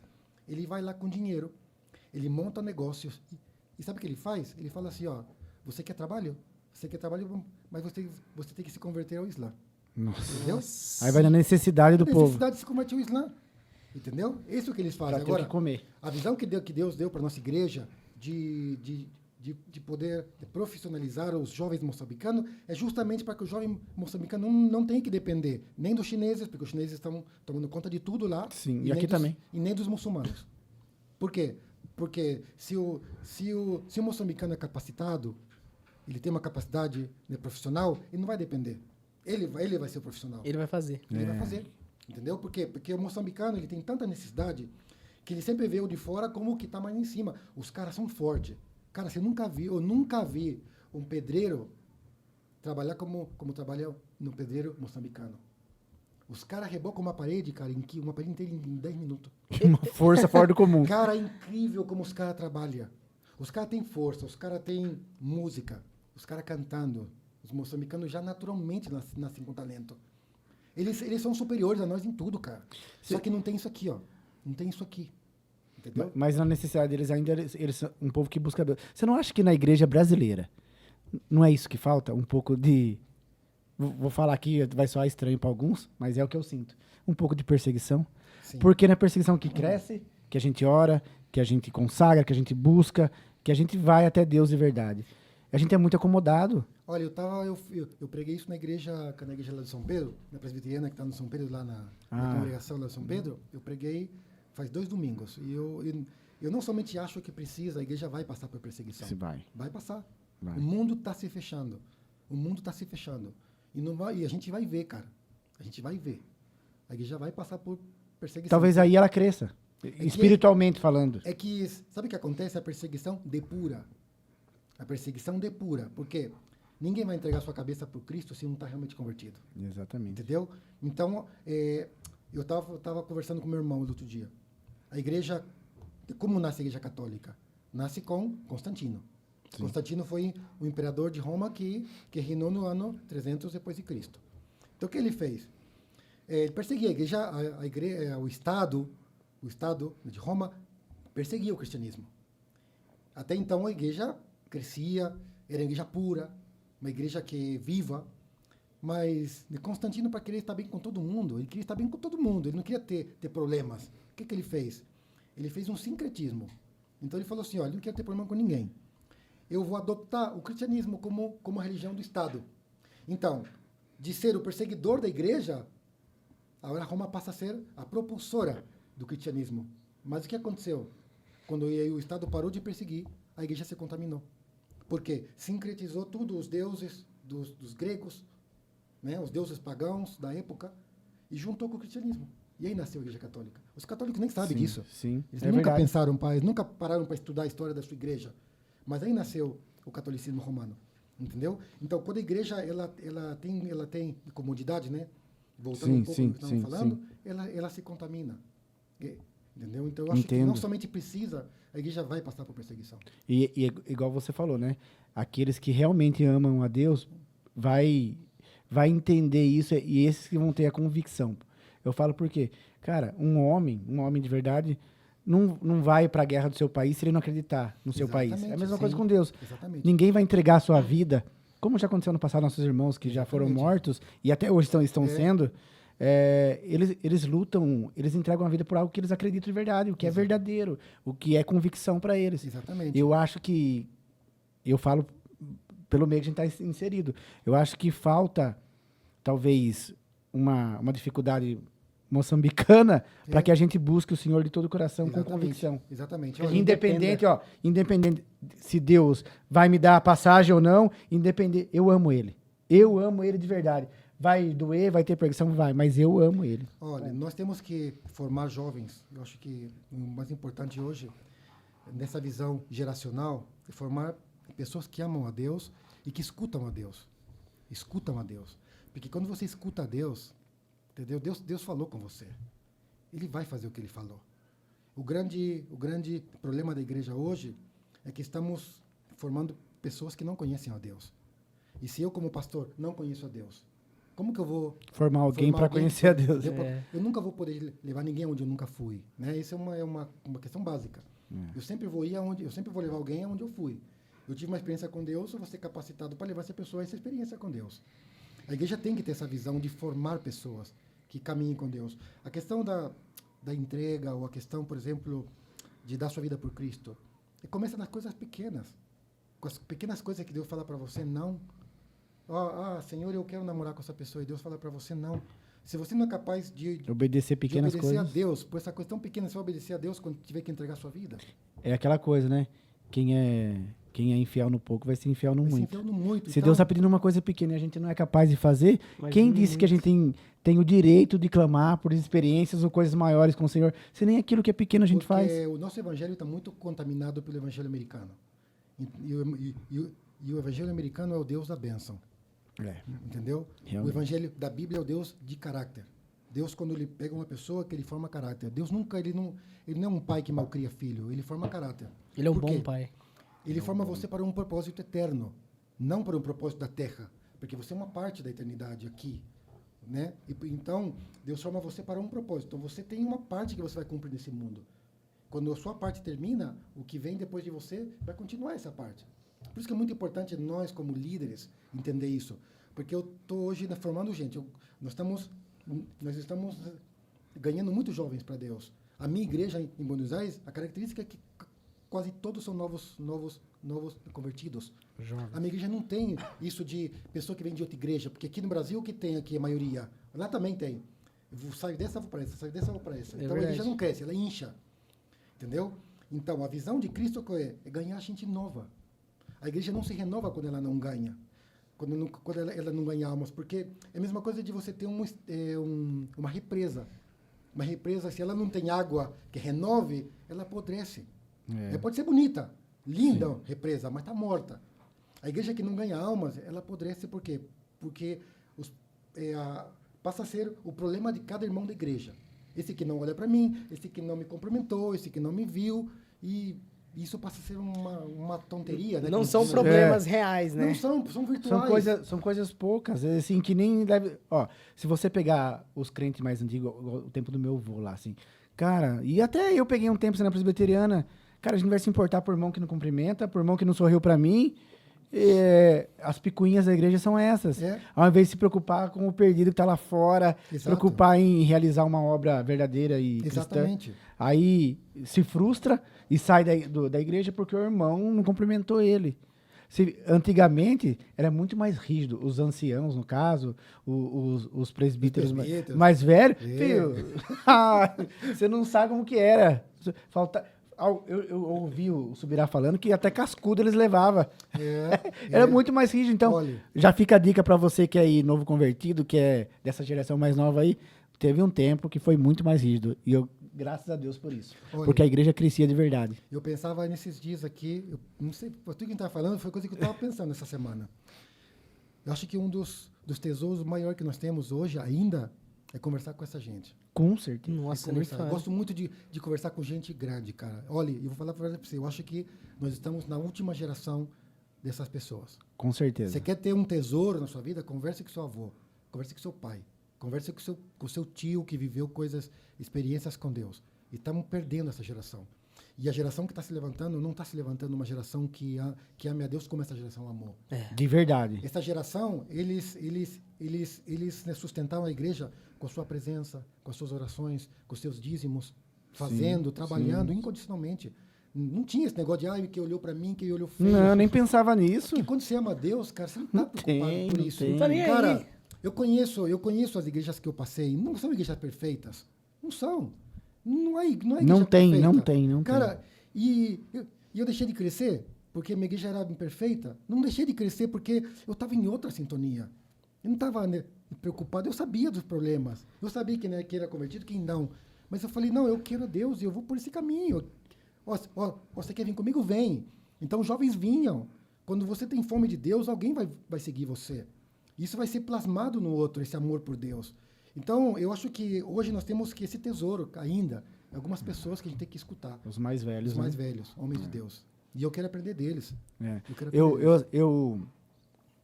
Eu não tenho muito contato com os jovens da nossa igreja, por exemplo, mas o Matheus está inserido nesse contexto aí, né? Eu faço parte eu sou líder da oração, tenho mais contato com mas assim, sempre me fascinou as pessoas mais velhas, nada contra os jovens. Não. Até porque eles vêm a geração que eles nasceram. Exatamente. E eu vejo muitos jovens cheios do Espírito Santo, eu louvo a Deus por isso. Mas se o jovem pudesse sentar um pouquinho com o irmão mais velho, para o irmão mais velho passar aquilo. Ó, eu vou te dar um exemplo. Eu não sou contra, por exemplo, um jovem... não é que eu não sou contra. Eu prefiro que um jovem não tenha um ministério muito cedo. Exatamente. Por quê? Por quê? Vou te explicar. Exige maturidade para algumas situações. Exatamente. Que o jovem ainda não tem pela idade. Não quer dizer que ele não seja cheio do Espírito Santo, que ele não seja de Deus, não é isso. Mas um ancião, o cara já viveu muita coisa nessa vida. Muitos problemas de igreja, muitos problemas do irmão não sorrir, muitos problemas. Então, assim, se pudesse fazer uma mescla dos dois, seria interessante. Os jovens iriam ganhar muito. Iriam sair... talvez de forma diferente de uma conversa. E é interessante nessa parte de estação, porque quando a gente vê Jesus, criança, no templo, ensinando os mais antigos, Jesus, ele ensinava. Ele tinha conhecimento para isso. Ele colocava eles no chinelo. Né? E se ele quisesse, ali ele começava o ministério, mas ele não comeusou ali. Deus feito homem. Ele era a própria... Exato. A palavra. Só que ele esperou Esperou. pra 30 iniciar anos, seu ministério nos 30. Eu acho que a Bíblia fala muito para nós nesse tipo de coisa, porque a cultura judia, o homem se tornava homem aos 30 anos. Sim. Foi quando Jesus começou o ministério dele. Exatamente, o homem se tornava homem com 30 anos. Até esse período, o homem não era considerado um homem. Ele era considerado como uma pessoa inexperiente, né? Então, o que acontece? A igreja está falhando na transição. Esse é o problema da igreja hoje. A igreja transição falha geracional. Na transição geracional. Então, o que ela faz? Ela levanta jovens muito cedo. Que sucumbe porque não aguenta o peso Olha, do ministério. Tem aí, eu não vou falar um nome para não ser polêmico, mas tem cantores. Eu não entendo por que a igreja faz isso com os jovens. Levanta uma criança. A criança fica famosa. E ela cresce. Ela acha que ela é a última Coca-Cola do deserto. Depois ela se torna um transexual. Entendeu? E depois como que você faz? Como você reverte? Como você conserta isso na cabeça de um incrédulo? Como você conserta isso na cabeça de um incrédulo? Porque a gente tem que pensar como o mundo vê o cristianismo. O mundo vê hoje a igreja como uma bagunça. Entendeu? Esse é o problema nosso. Como que você reverte na cabeça de uma pessoa que não conhece a Deus esse tipo de coisas? Mas quem é o culpado? Ele é o culpado? Não. Quem é o culpado? É o pastor que levantou. É o pai dele que levantou. Uma criança. Você vai colocar uma criança para ministrar pessoas, uma criança que não viveu absolutamente... Como uma criança vai ministrar uma pessoa grande que teve uma vivência muito maior? Então, são erros grotescos, né? Assim como diz o espanhol, grotesco. Erros assim que eu não entendo como é que já faz isso. Porque a gente está destruindo uma pessoa. Quando você coloca um pastor jovem, você está colocando alguém na frente da batalha. Se você colocar uma pessoa à frente da batalha que não está capacitada para isso, você vai destruir ela. Você destrói a pessoa, né? Tem que estar muito preparado. Né? E é tipo assim, ó, uma bênção antecipada, ela se torna maldição. Exatamente. Por exemplo, a gente chega na história de Davi. Samuel chegou para ungir Davi. Samuel ungiu Davi como rei. Mas na hora que Samuel saiu, Davi não era rei ainda. Não. Davi passou por um processo muito grande. Ele recebeu a palavra de rei, mas não foi naquele momento. Então a gente precisa entender essas estações. Exatamente. Que, por exemplo, assim, ó, às vezes, lógico que... Mas voltando um pouquinho pra estação do Cancion. Se Deus tivesse colocado você no Cancion 2, 3 anos antes, não teria dado certo. Exatamente. Até mesmo por isso que eu queria ser músico. Eu queria ser com o músico do Marcos Witt. Eu já me veia tocando o Marcos Witt, né? Explica pra gente um pouco o que é o Cancion, aí você... O Cancion é uma escola de louvor que tinha como meta, né, preparar os músicos para ser adoradores na igreja. Tudo que eles aprendiam no Cancion, voltarem para suas igrejas e derramar na igreja, né? Então, vamos supor, eu vou para o Cancion, eu me preparo no Cancion, depois eu volto para a minha igreja e preparo os músicos da minha igreja. Isso foi pensado o Cancion. Só que o Cancion foi perdendo essa característica principal. Por quê? Porque os caras que iam para o Cancion não queriam mais voltar para a sua igreja. É o que eu falei para você aquele dia, né? Eu toco com músico bom aqui no Cancion. Eu vou voltar para a minha igreja, que todo mundo toca de meio para baixo. Entendeu? De meia boca para baixo. Porque a realidade das igrejas é essa. Salvo as igrejas grandes têm músicos bons, mas as igrejas pequenas, todo mundo aqui está começando, entendeu? Agora, se o músico não está focado em Deus, ele vai querer outra coisa. Ele vai querer tocar com o Marcos Witt, vai ter que, né? Eu toquei com o Marcos Brunet, eu toquei com os diretores do Cancion, entendeu? Eu toquei com músicos lá que hoje são cantores aí, entendeu? Na época. Mas eu estava desfocado. Aí Deus, no último ano que eu estava no Cancion, Deus, ele já me foi começando a separar, porque no primeiro ano, eu cheguei no Cancion e já todo mundo já me conhecia como músico, guitarrista. Era convidado para cá, convidado para lá, as igrejas me convidavam para tocar e eu ia para um lado e para o outro. Já no segundo ano, eu toquei algumas vezes com o Marcos Brunet, com outros músicos, mas Deus começou já a me separar. Algo começou a mudar na minha vida. Não era para você mais aquela estação. Foi como que entrei num deserto. E aí eu terminei o Cancion. Foi uma época muito difícil na minha vida. Eu não sabia se voltava para a Argentina, ou se voltava para o Brasil, ou se ficava lá. Aí Deus me falou que realmente eu tinha que ficar lá. Voltei para a Argentina, depois de férias eu voltei. Aí eu comecei a fazer um curso de música de profissional, eu já tinha terminado o Cancion. E quando me faltava um ano para terminar esse curso de música profissional, Deus fala comigo, ó, deixa a música por um tempo. E agora você vai fazer outra coisa. Ai, que loucura. Pô, cara, eu falei, puxa, Senhor. Eu saí de lá do Brasil pra ser tocar músico, aqui, né? pra ser Tocar. músico. Bom, nesse momento que hoje o meu sócio estava começando o ar-condicionado no trabalho. Mas do zero. Aí ele estava precisando de um ajudante, eu fui ajudar ele, né? E aí, Deus começou a falar para mim, cara, olha, a música deixa. Aí eu deixei a escola de música, deixei o curso que eu tava Você fazendo. obedeceu. Obedeci. Não querendo, mas obedeci, né? Nem sempre a obediência Senhor, sim, maravilhoso, Tô sim, eu vou aqui, deixar... pai, da sua obra. Não, às vezes você vai, né? Você chega em casa, olha pra guitarra, olha pro Puta. ar-condicionado. Aí eu fui, o primeiro trabalho que eu fiz com ar-condicionado era numa casa que estava em construção. E eu quebrando parede, assim, fazendo uma canaleta na parede, assim, tudo sujo de terra, tudo sujo né, de pó de tijolo. Eu falei, puxa, o que eu tô fazendo aqui, meu? Quero que eu tô tocar. fazendo? Eu quero tocar. E Deus tratando meu caráter, Eu falei, não, cara, você tá muito errado, você não sabe de nada ainda. Aí eu continuei, no frio de 0 graus. Nossa. Aí eu comecei a fazer ar-condicionado e, ao mesmo tempo, eu limpava vidro. Eu ia nas lojas limpando vidro, né? Mas sabe que limpar os vidros da loja no inverno de 0 graus? Nossa, Deus amado. Foi trato de caráter mesmo, cara. Falei, Senhor, eu não preciso aqui. E um amigo meu da Suíça, que o pai dele é pastor de uma igreja lá de Suíça, que é como a Hilson. É o sonho de todo músico, eu ia tocar numa igreja como a Hilson. Falou, Reginaldo, eu mando a passagem pra você, cara. Vem aqui. Mas Vem não tocar na era igreja. pra você ir. Aí eu falei, cara, eu vou pensar. Eu já sabia que não, né? Aí eu liguei e falei, cara, olha, desculpa, eu te agradeço a oferta, mas não vou. Aí eu fiquei. Aí a minha empresa começou a crescer, o pastor começou a trabalhar muito comigo, eu comecei a crescer, minha empresa começou a prosperar. Aí eu fui entendendo que Deus queria me preparar para hoje ter uma família, para não depender de ninguém, para ter meu próprio trabalho. E eu perdi a música? Não perdi a música. Porque o que a Bíblia diz? Tudo que você quiser ganhar, você vai perder. Mas tudo que você tiver disposto a perder, você vai ganhar. Eu não perdi a música. Não é e hoje eu descobri que eu não amava música. Eu amava o lugar, mas não amava música. Hoje eu descobri que eu amo a Cristo, mais que sobre todas as coisas. Uau. E entendi que o meu chamado é pastoral. Né? Glória a Deus. Então eu entendi que hoje o meu chamado é muito mais importante que tocar uma guitarra. É fazer discípulos. Isso fica para a eternidade. A música, o dia que eu morri aqui... Coloca um outro Quem vai lembrar que eu guitarrista. sou guitarrista? Quem vai lembrar que eu sou guitarrista? O dia que eu morrer? Quem vai lembrar? Mas é aquele que formou uma vida, que uma vida se converteu. O legado fica, né? É. É legado. A gente começou um trabalho lá coisa linda. com futebol. Lá. Uma vez por semana a gente jogava bola, convidamos gente que não era da igreja, e toda vez que jogava bola, a gente se reunia no meio da quadra, orava antes de começar, e eu compartilhava uma mensagem de 2 minutos, o Evangelho. Durante 2 anos. Uma vez era eu, uma vez era outro rapaz lá.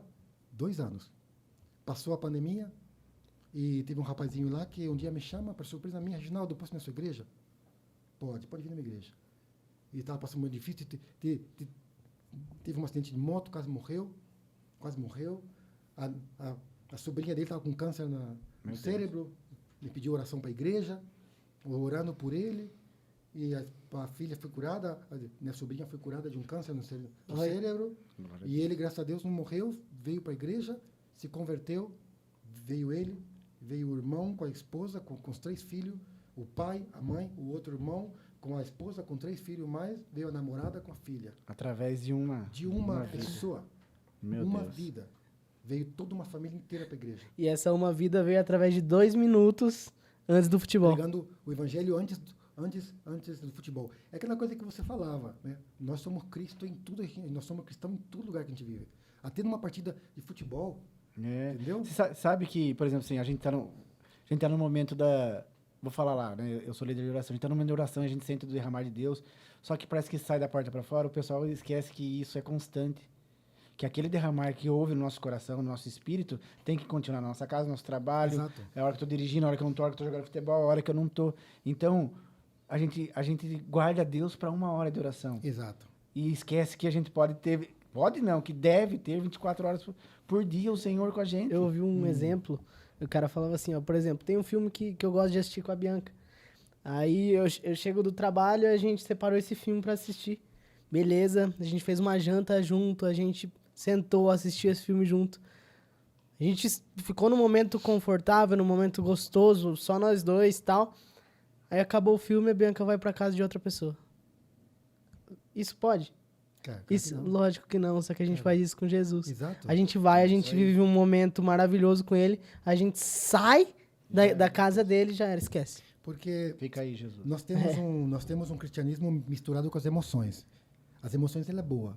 Mas tem uma frase de Spurgeon, né, que diz assim, que nossas emoções e Satanás são as melhores amigas. Ó, Porque o que acontece? É o que você falou. A gente está num culto de oração, a graça derrama, né? Você sentiu aquela presença. Depois você sai na sua casa, você ora, parece que o teto está de bronze. Né? E qual que é a diferença desse momento que você está na sua casa orando, que parece que não passa nada, e nesse culto da igreja que parece que derramou a glória? Qual a diferença? Nenhuma. É a mesma coisa. A única diferença é que as suas emoções, às vezes elas sentem, às vezes não. Então, qual que é o princípio importante aqui a destacar? É a fé. Entendeu? Para a gente viver uma vida com Deus cheia do Espírito Santo, você não precisa ter nada de frente, somente ter fé. Esse momento que você teve na igreja é o mesmo momento que você tem na sua casa, ainda que você não sinta nada. Às vezes eu estou orando e não sinto nada. Não sinto nada, mas sei que Deus está aí. Por exemplo, é que você falou, né? Que você está com a sua esposa, com a sua namorada, não sei. Às vezes você está com ela, você não fala nada para ela. Mas o que é importante? Que você está ali com presença. A presença. Né? ela. A presença. Às vezes eu estou aí orando, Deus não falou nada, eu não falei nada. Mas eu sei que estou aí com Deus. Ó. Isso é cultivar a presença de Deus. É saber que eu estou aí com Ele. Mateus 6,6 fala, entra no seu quarto, fecha a porta e ora, que o Pai, ele te vê em secreto. Não fala que ele vai se manifestar em secreto. Não fala que ele vai te responder em secreto. Fala o Pai que te vê no secreto. E a coisa importante é entender os méritos de Cristo. Isso é a coisa mais importante. Aí é que é importante a gente ter o conhecimento bíblico. Por que os méritos de Cristo? Porque, às vezes, nós não estamos no 100%. Não todo dia eu estou no 100% espiritual. Tem dia que eu estou 30, tem dia que eu estou 10, tem dia que eu estou 0,5, tem dia que eu estou 99. Mas o que acontece? Quando eu me sinto que o inimigo é que ele é acusador, né? Então, quando você está querendo buscar, que você tem fome, o que o inimigo faz? O primeiro que ele faz? Ele mostra o seu passado. Ele mostra o seu passado, mostra o seu pecado, mostra as suas falhas. Até outro dia a gente juntou para orar com ele aí, né? A gente conversou sobre isso. E o que é importante entender? Que quando você se sinta acusado, você tem que deixar tudo isso nos pés de Cristo. Você tem que deixar tudo que você é e tomar tudo que Cristo é. Tudo que Jesus conquistou é para mim, é para você. Então, quando eu me sinto acusado pelo inimigo, nesse momento de oração, quando eu sinto que parece que eu oro e que não sai do teto, é tudo uma sensação que eu estou sentindo. Sim. Mas, Senhor, eu sei que eu não sou santo, mas eu me revisto da tua santidade. Eu sei que eu não sou bom, mas eu me revisto da tua bondade.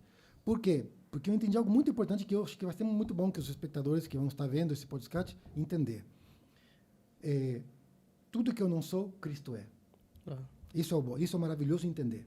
Tudo que eu não sou, Cristo é. Então, Deus, ele vê em mim a perfeição que ainda não existe.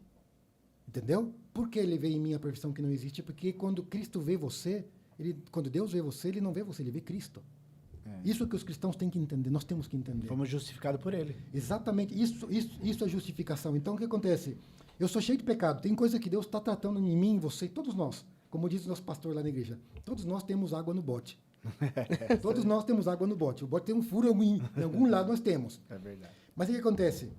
Agora, isso é como o inimigo te vê. Mas como Deus te vê? Ele vê você perfeito.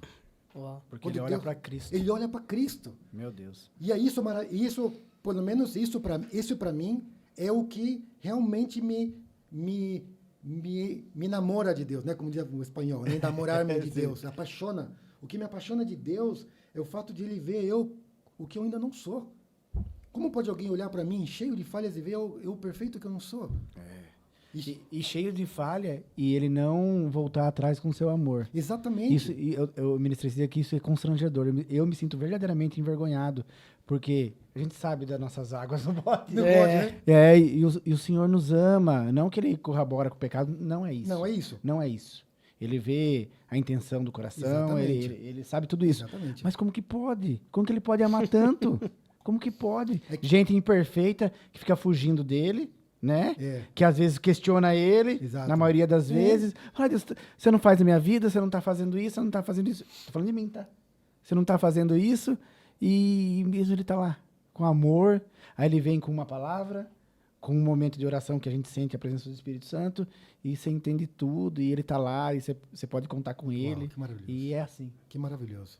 Meu Deus. É maravilhoso porque é isso, é o mérito de Cristo, não é nosso. Nada. Nem um Não é pouco. nosso. E isso leva a gente à humildade verdadeira, porque quando Deus te usa, você sabe que não é você, né? Capacidade zero. Exatamente. Então você tem uma humildade verdadeira, porque você fala, puxa, Senhor, o Senhor me vê como eu não sou. O Senhor Não me é vê... sobre mim. Então, quando o Senhor me usa, é porque o Cristo está usando a minha vida, não é eu. Então eu posso ter compaixão dos outros. Quando alguém cai, eu posso ter misericórdia, porque quando alguém cai é um reflexo do que eu sou, né? Quando eu vejo um irmão que tem pecado, o que é esse irmão? Um reflexo do que eu sou, pecador. Então o que eu tenho que fazer com ele? Levanta ele, porque é parte minha. Sim. Seu filho errou, né? Eu tenho uma filha de 3 anos. A minha filha se equivocou, o que eu vou fazer? Eu vou jogar ela fora porque ele errou? Não. Não. Então Deus não vai fazer isso comigo, né? Exatamente. E se eu amo a minha filha, quanto mais amor Deus tem por mim e por nós? Insondável, incontável. Insondável, Não exatamente. tem como. Tem uma frase que a gente sempre ouve que é: se a dor no próximo não dói em mim, é porque na verdade quem tá doente sou eu. Exatamente. Exatamente. Nossa, que coisa maravilhosa. Exatamente, meu irmão. porque para não ver a dor dos outros, porque eu tô mais doente do que a pessoa, né? Com certeza. Exatamente. E tipo assim, ó, por exemplo, nesse período, você falou que doeu essa transição de músico pra pastor. Mas, por exemplo, enquanto você tava como músico, que você falou que tocou com o Marcos Brunet, porque o Sim. Marcos Brunet ele tem uma vertente bem voltada pra adoração mesmo, né? Exatamente. Então, algumas experiências que você vive, por exemplo, que você viveu com ele ou no Cancion, mas de uma adoração profunda no louvor. Sim. Como que vocês entendem isso lá na Argentina? E se você sente alguma diferença de quando você saiu aqui do Brasil? Tipo, uma adoração verdadeira, em espírito e em verdade. Assim, diferença não há. A única coisa que eu aprendi que a adoração de uma pessoa é o reflexo do que ela é. Quando você ministra na plataforma, a gente fala lá, plataforma, né? Mas que é púlpito, né? Quando a gente ministra, você ministra o que você é. Você ministra o pai que você é, você ministra o irmão que você é, o empresário que você é, o jogador de futebol que você é. Então, a ministração do louvor é um reflexo do que você é como pessoa, entendeu? Então, isso é o importante entender. Você é um adorador, né? Conhecido ou não, você é um adorador. E você é um reflexo da sua vida. E até aquela frase, né, que diz o que você planta no segredo, né? O que você busca a Deus no segredo, ele te honra no público. E assim, é o que Jesus falou, né? Você ora no secreto, o pai que vê no secreto recompensa. Então, mas é a mesma coisa. Ou seja, o espírito é o mesmo. É o mesmo. Tem, assim, varia a cultura. Culturalmente, na Argentina, a música que eles mais adoram é a música da Hillsong, é mais o inglês, né? Porque tem muita influência de fora, né? Dos Estados Unidos, da Europa, na Argentina. Mas depois o espírito é o mesmo, a forma de adorar É a mesma coisa. a mesma coisa. Você sentiu muito a diferença de cultura? De cultura, senti. Qual que foi a sua maior dificuldade? A comida. Não tem uma feijoada lá? Não tem feijoada. Meu Deus do céu. Tem bares brasileiros que fazem, mas eu descobri depois, né? Depois você comeu. Mas assim, a diferença maior que o que eu mais sofri foi a solidão. Por quê? Porque o argentino, ele é mais frio, né? Não é Sério? igual o brasileiro que já vai Não, acolhendo. Não, o argentino ele é muito desconfiado. Então, aí a Muito gente vê desconfiado. aí a gente vê maior ainda o milagre, porque você falou que quando você chegou, várias tipo, Mães, né? aí a gente vê o milagre verdadeiro, Madre, não Deus como madre. frio. cumpriu, que Deus, a palavra de Deus cumpriu porque ele supriu isso. Mas normalmente o argentino ele é muito desconfiado. Ele para confiar no você, ele te olha assim já, olha assim para você. Mas se fala que é brasileiro, pior. Não é? Não, eles gostam muito de brasileiro. hein? Sério? Gosta muito de brasileiro argentino. A rivalidade é mais antiga, Só no futebol. só no futebol. Só no futebol. Depois, de fato que o Brasil é o país onde os argentinos mais vêm de férias. Ah, é? O sul do Brasil tá cheio de argentino. Rapaz. E tipo assim, ó, porque hoje, querendo ou não, nos noticiários a gente vê uma crise na Argentina. Argentina, exato. E eu procurei um pouco hoje e fala sobre a minoria, que a minoria são os evangélicos lá. A maioria, Em pelo que- porcentagem, né? em porcentagem, Sei. grande maioria católica. Sim. Aí tem o evangelho é uma parte não tão grande lá. E, tipo assim, em relação à crise que vive hoje, eu não sei, porque a gente tá aqui, a gente Exato. vê por noticiários, como que você equipara o cristianismo a essa crise, como você tem vivido perante ela. Assim, a Argentina foi um país que sempre esteve em crise. E já estão acostumados a viver na crise. Nunca saiu da crise. Nunca saiu de crise. E tanto que os europeus, eles gostam de... Eles estudam os empresários argentinos, porque eles não sabem como os argentinos saem de tanta crise. Meu Deus. É. Os empresários europeus, Os caras eles têm jogo de estudam- cintura. Ai, que loucura. Eles estudam, os empresários argentinos, como que eles saem da crise, que o país sempre tem crise. Sempre. Então, é um país que eles falam assim, né? É o país que eles arrumam tudo com arame. Né? É uma forma de dizer... É igual o Fusca. É um país que qualquer coisa, o argentino é muito versátil. Ele é muito versátil, né? É muito versátil, mas não gosta muito de trabalhar. O argentino é muito capacitado, muito capacitado. Os caras, a maioria fala inglês, a maioria, os caras sabem muito, lê muito, só que uma grande parte do argentino não gosta de trabalhar, querem ganhar muito, Fazendo fazendo pouco, né? Entendi. Mas os profissionais são muito bons. Tudo que é profissional argentino é bom, os caras são bons, viu? Nessa questão aí que o Matheus puxou, eu achei bem interessante. A gente viu no noticiário também que o Sim. aborto foi liberado, né? Liberado. Como que a igreja evangélica, onde você está inserido, reagiu Assim, sobre isso? quando foi a votação do aborto, foi um pouquinho antes da pandemia. E a igreja evangélica se reuniu todo um centro de Buenos Aires ao lado da Casa Rosada, que é a casa de governo. Sim. E a igreja evangélica fez pressão, e nesse momento não legalizaram o aborto. O que aconteceu? Veio a pandemia. E a pandemia foi um fator de distração. A igreja dormiu na pandemia. Distraiu. A igreja se distraiu. Quando a igreja se distraiu, legalizaram o aborto. Meio debaixo dos panos. Olha que loucura. Entendeu? Mais ou menos igual aqui mesmo. Exatamente. E repercute muito porque a palavra de Deus diz, né? Feliz a nação cujo Deus é o Senhor. Você pode ver que quando entra governos que aprovam o aborto, a igualdade de gênero, todas essas coisas que vão em contra dos princípios da Bíblia, aí a nação começa a ter efeitos, né? Como a criminalidade, a violência, a violência de gênero. Tudo começou a aumentar de maneira exponencial. É uma porta Porque aberta, né? A mão de Deus não está no país, né? O país abriu a porta para o pecado, entendeu? Sim. A Argentina vem abrindo as portas para o pecado durante muito tempo. Na Segunda Guerra Mundial, o Perón, que era Sim, Perón. Perón, que era o presidente da Argentina, nesse momento abriu as portas para os nazistas, né? Por causa do ouro, né? Os nazistas Sim, tinham muito ouro. Eles abriram as portas para os nazistas na Argentina. De fato, a polícia, nos anos 50, 40 e 50, a polícia tinha a mesma roupa dos soldados nazistas. Nossa. Nossa, Deus amado. Bariloche tinha um centro nazista em Bariloche. Todos os alemães que vieram para a parte sul da Argentina. Nossa, Deus E amado. isso vem repercutindo muito no país até agora. Nossa. Mas, graças a Deus, a igreja vem crescendo. Vem crescendo muito. A igreja prevalece, né? Permanece, com certeza. Isso é importante. A vertente que você tá hoje, ela é mais voltada pro pentecostal? É uma igreja pentecostal. Uma igreja Assembleia. pentecostal. É parte Assembleia? das assembleias. Como que é o nome da igreja lá? É Centro Cristão de Qualidade de Vida. Qualidade de E vida. ela faz parte da denominação Assembleia de Deus. É. Só que é muito diferente daqui do Brasil. Porque a Assembleia aqui do Brasil tem a linha mais conservadora de roupa, cabelo. Lá não. Sim. É uma igreja... Ela é muito parecida com a Batista. Com a Batista. Ela é uma mistura entre a igreja... É uma mistura entre a igreja Batista e a igreja pentecostal. E eu acho que é a mistura perfeita, porque tem um pouco de tudo. Que da hora. É. Porque tem muita palavra. Você gosta disso? Então tem isso aqui. Você gosta Tem, disso aqui? Então tem, tá aqui. Tem louvor, tem palavra de Deus muito forte, tem batismo com o Espírito Santo, tem revelação da palavra, tem tudo na igreja, entendeu? Uau. Graças a Deus. Glória a Deus tem levantado pessoas com dons muito específicos. Tem uma moça lá que quando ela sonha, cara, pode saber o que vai acontecer. Ó, eu lembrei da minha mulher. Ela Assim. sonha, meu. Ela é o dom dela. Não fala que ela é o sonhou dom que a Bianca dela. tá grávida, porque... Ainda não, mas as meninas da igreja que minha mulher sonhou que tá grávida, tudo engravidou. Engravidou. Engravidou, E outras coisas aí também, né? Débora, não sonha ainda não. Tem o dom. E, cara, a nossa igreja é uma igreja nova, né? Uma igreja que foi começar nova. E Quantos anos tem a igreja? Uns 18 anos.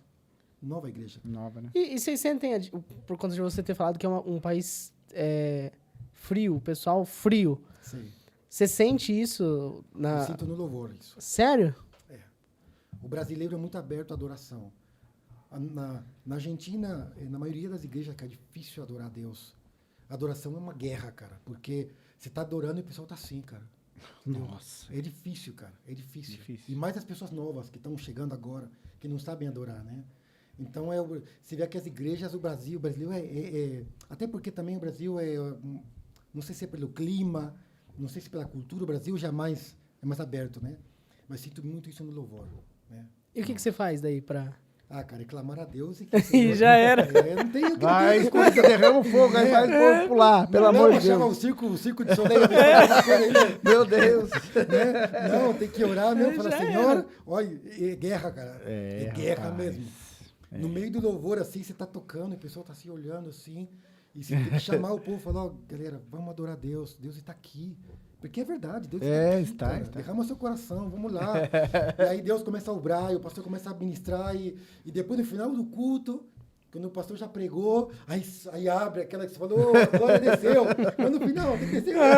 Já, na hora de ir embora, É, pô. pode ir embora, desceu a glória. Que da hora, cara. É. Tem uma perguntita no Instagram, O pessoal que mandou? o pessoal que mandou. O Jefferson Pereira, ele tava aqui, ele foi o último convidado nosso. Já tá no YouTube. Que é isso? Achamos, aí sim, que isso, cara. Ó, o Jé perguntou, o que você traria da cultura... O que você traria de cultura da Argentina para as igrejas brasileiras e o que você levaria da cultura brasileira para a Argentina? Olha, dentro das igrejas, as coisas são muito parecidas. O que eu traria da minha igreja para cá, a minha igreja em particular da Argentina para cá, é a formação de discípulos. Trabalhar na formação de discípulos. Eu acho fundamental. De fato, é o que Jesus falou, né? Ir e fazer discípulos. O que eu vejo que falta muito nas igrejas do Brasil, e pelo menos no contexto que eu cresci, e o que eu conheço das igrejas, no geral, nas igrejas não fazem discípulos. E é por isso que depois a coisa não se perpetua na próxima geração. A geração vai se perdendo. E o que eu traria da minha igreja em Buenos Aires, da realidade que eu estou vivendo lá, é a maravilhosa graça de fazer discípulos. Você pode ver, eu comecei como líder de jovens na igreja. E toda essa geração de líderes de jovens hoje estão casados. Já pulando uma geração, né? A filha do pastor, na época, tinha 10 anos. Hoje ele tem 25. Está casada e ela é líder de adolescentes. Ela é uma líder de Deus mesmo. Ela é com o esposo dela. E ela foi aluna minha.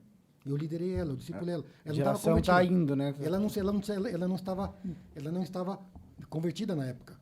Ela se converteu durante o trabalho nosso. Durante o processo. E ela se converteu, hoje ela está liderando adolescentes que não são convertidos. O irmão dela, que também na época também era discípulo meu, hoje é o braço direito do pastor da igreja dele, lá em outro estado da Argentina. Entendeu? O outro filho do pastor está trabalhando comigo com os homens. Outro rapaz que começou na igreja na minha época também, hoje ele é líder ele é formado em história, hoje ele dá aula no seminário bíblico da igreja.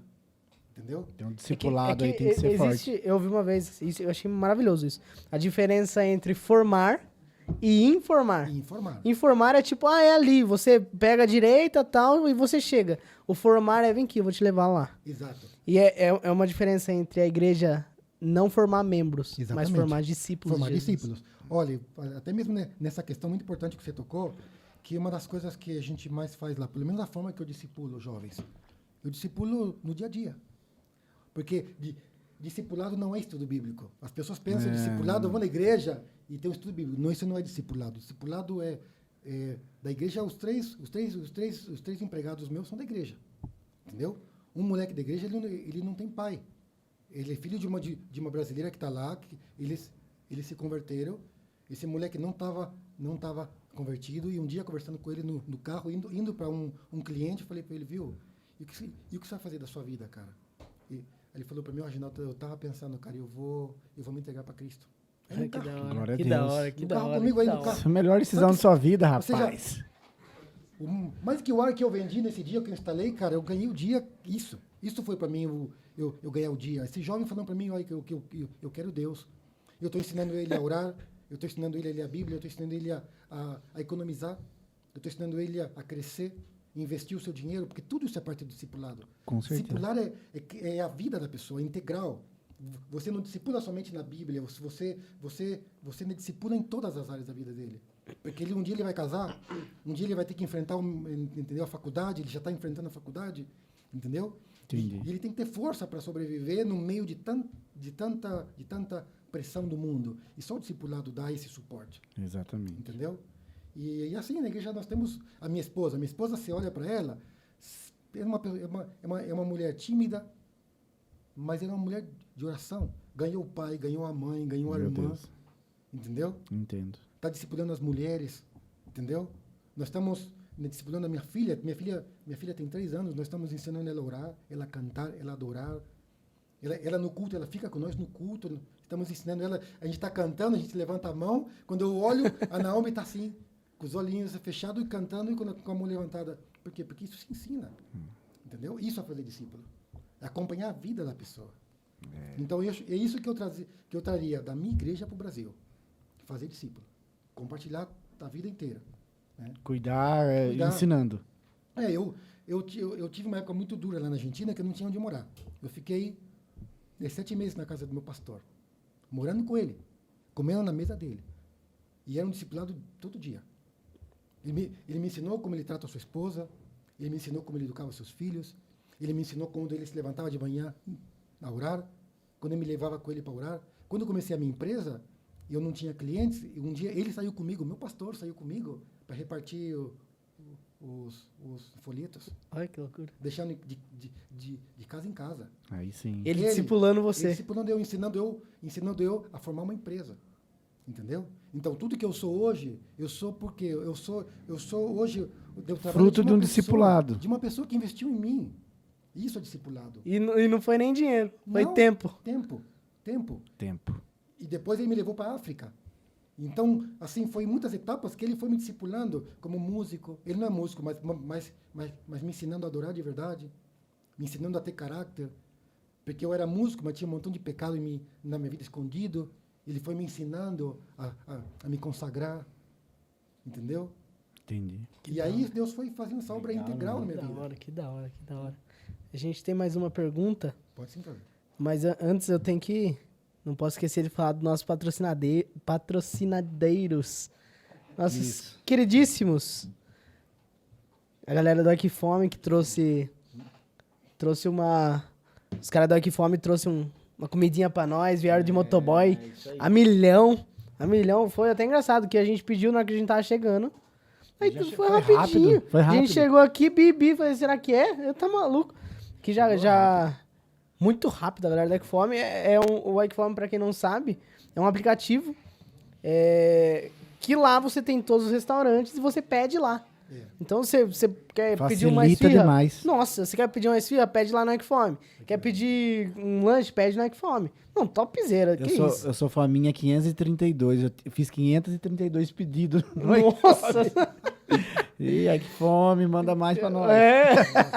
Galera do Aquifome. Que isso, os caras abençoadíssimos. É A verdade. galera do Cevi também, abençoadíssimo. A galera é um transporte urbano que pediu, Por já aplicativo, era. né? Chama, vem carro, leva pra você onde quiser.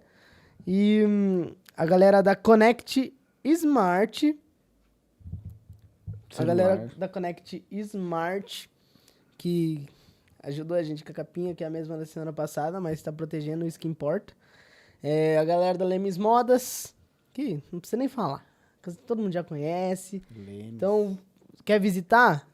@Lemes Modas Oficial. Visita lá que tem muita roupa linda, maravilhosa. Masculina, feminina, o que precisar. A galera da Eco. Eco Esportes aí é fera, é uniforme esportivo. Você que era jogador, a gente faz uniforme, na verdade, todos os esportes, né? Basquete, futebol, vôlei, o que precisar. Futevôlei, beach tênis, a gente faz tudo. Também tem Instagram, entra lá, @exports. Da hora. Topíssimo, topíssimo. Eu creio que eu não esteja esquecendo de ninguém. Não, tudo certo. Não, tudo nosso. E, cara, é da hora, porque daí você falou que traria... Já vou entrar na outra pergunta que tem a ver com o que eu vou falar. Mas, tipo assim, ó, você saiu do Brasil e foi pra Argentina, mesmo novo. Isso. Quanto tempo você tinha de convertido quando você foi? Você tinha... Eu já tinha vários anos convertido. Vários eu anos de converti aos 16 e eu fui para lá de 21 para 22, E, tipo assim, de lá você traria o discipulado. o discipulado. E como você não tá morando mais aqui, mas o que você levou ou o que você pegaria do Brasil hoje? A adoração no Brasil. É. A adoração no Brasil. O brasileiro é muito espontâneo para adorar e isso é algo maravilhoso. Acho que o brasileiro ele é muito abençoado por Deus na área do louvor. É incrível, eu não sei, é algo diferente. É diferente. De fato, quando eu estava lá no Canção, as igrejas pediam que o Canção mandasse músicas do Brasil. Sério? Eu quero os brasileiros. E é engraçado valorizado. porque, querendo ou não, tipo assim, você pega... Lógico que agora o cenário tá mudando. Mas você pega a galera aqui do Brasil, a maioria hoje de worship, a galera traduz música. Exato. É, né? É. Pega a música... E olha- Pode ver. traduz. Qual que é o músico hoje da Argentina? Qual que é o músico que está fazendo assim, que Deus está usando muito na Argentina? É um brasileiro. É o Marcos É? Brunet. É o Marcos Brunet. Marcos Brunet. O Marcos... Brunet. Desculpe minha ignorância. O Marcos Brunet é irmão Do Thiago Irmão do Brunet. Thiago do Thiago. Exato. Eu conheci o Marcos Brunet, jogava bola com ele lá no Canção, ia com ele nas igrejas ministrar. Né, agora já faz muito tempo que eu não tenho contato com ele, porque ele mudou de cidade. Ele mora em umas 10 horas de Buenos Aires, né? Ah, é longe. Ele cresceu muito, ele tem os seus músicos, acho que ele lembra de mim seguramente, né? Ele lembra de mim, mas ele está em outra agora. Mas, assim, o músico que a Argentina mais escuta lá é brasileiro, né? Eu lembro na minha época, a gente tinha um grupinho de brasileiros que a gente ia ministrando nas igrejas. O pessoal queria brasileiro. Nossa. Por quê? Porque o brasileiro é espontâneo, o brasileiro, ele adora, é como que, não sei, está conectado, entendeu? Que da hora, cara. Está conectado com Deus, assim, Talvez tenha entendeu? uma entrega real, né? Sincera. E o Marcos Brunet, ele fez um trabalho com a galera do Som do Reino. É. Aqui, cara, que isso. Eu não conhecia. Eu conheci por conta do Thiago, Do Thiago. que o Thiago, ele estourou, ficou muito famoso. Aí eu vi um dia Marcos Brunet no Som do Reino, uma música, acho que é Disable, não sei como que pronuncia, mas, aí, cara, a música, ela fala, leva-me, Senhor, aos teus átrios, às tuas atos de amor. câmaras de amor, onde eu me aproximo mais de ti. Então, tipo assim, é uma adoração profunda. E é maravilhoso isso. E você acredita que, por exemplo, o Marcos é a vertente também do Canção? Do Canção. Ele saiu do Canção. Ele estudou um ano antes de mim. Você não chegou a estudar com ele? Não. Quando eu comecei, ele já tinha terminado a escola. Mas ele ficou no Canção, porque ele começou a ser conhecido nas igrejas. E depois ele foi parte de uma igreja muito grande, chamada Rei de Reges, que é a igreja, uma das maiores igrejas de Buenos Aires. Deve ter umas 30 mil pessoas. Qual que é a igreja. tradução? Rei de Reges, Rei de Reis. Né? É da União das Assembleias de Deus também. Mas o nome da igreja é Igreja Evangélica Associação Rei de Reges, que é parte da União das Assembleias de Deus. Ele foi ministro aí uns 2 anos. Aí ele ficou famoso, ele foi conhecido em todo o país. E aí depois ele se casou com uma moça que era de Córdoba, o estado de Córdoba, e ele mudou para lá. E aí ele fundou o ministério dele, né? Toma Teu Lugar, se chama o ministério dele, que ele tem a sua sede aí. Em Até Córdoba. alguns músicos dele que tocam, eu também toquei. O guitarrista do Marcos Brunet foi meu professor no Canção, né? Que legal, cara. Que legal. Conheci. Como a vida... O Jean, que é o vai, baterista dele, eu toquei com o Jean, o baterista. Legal. Ele é do Panamá, né? Casou com uma Panaminha. boliviana e... Meu Deus. É o mundo inteiro, é o mundo inteiro, vai. É, Que legal. E você achou sua esposa lá? na Argentina. Você exatamente. conheceu ela lá? Eu me casei com 33 anos. É. Ela foi minha segunda namorada. É. Deus tinha uma promessa para mim, né? Eu namorei com outra moça, mas foi algo que realmente eu soltei a mão de Deus e Você forçou a foi. barra. forcei a barra. Eu sabia Que não era. Mas foi 6 meses de loucura. Mas qual que era, tipo assim, você falou que Deus tinha uma promessa pra você. Você tinha ela revelada ou não? Não, Deus falou comigo antes de eu ir para Argentina que ele tinha uma pessoa preparada para mim, mas eu tinha que esperar. E o problema foi a espera. É, sempre todo mundo. Quando Deus Sempre. libera uma promessa pra nós. Ai, Sempre. Neto, Deus, Pode ser amanhã? Deus vai fazer isso a vida e aí já era. É. Aí você fica desesperado para que aconteça. Depois que eu casei, Oh, que, Senhor, a gente vai aprendendo, aí eu entendi o processo. Você tá com a sua namorada, né? Vamos supor. Você tá com sua namorada. Você tá com a sua esposa. Você quer fazer uma viagem com ela daqui, vamos supor, você vai pro Campo do Jordão. Não Né? fale isso. Como o William foi pro Campo do Jordão lá. O que é importante? Chegar no Campo do Jordão? Não. Sabe o que é a parte mais gostosa? É todo o caminho.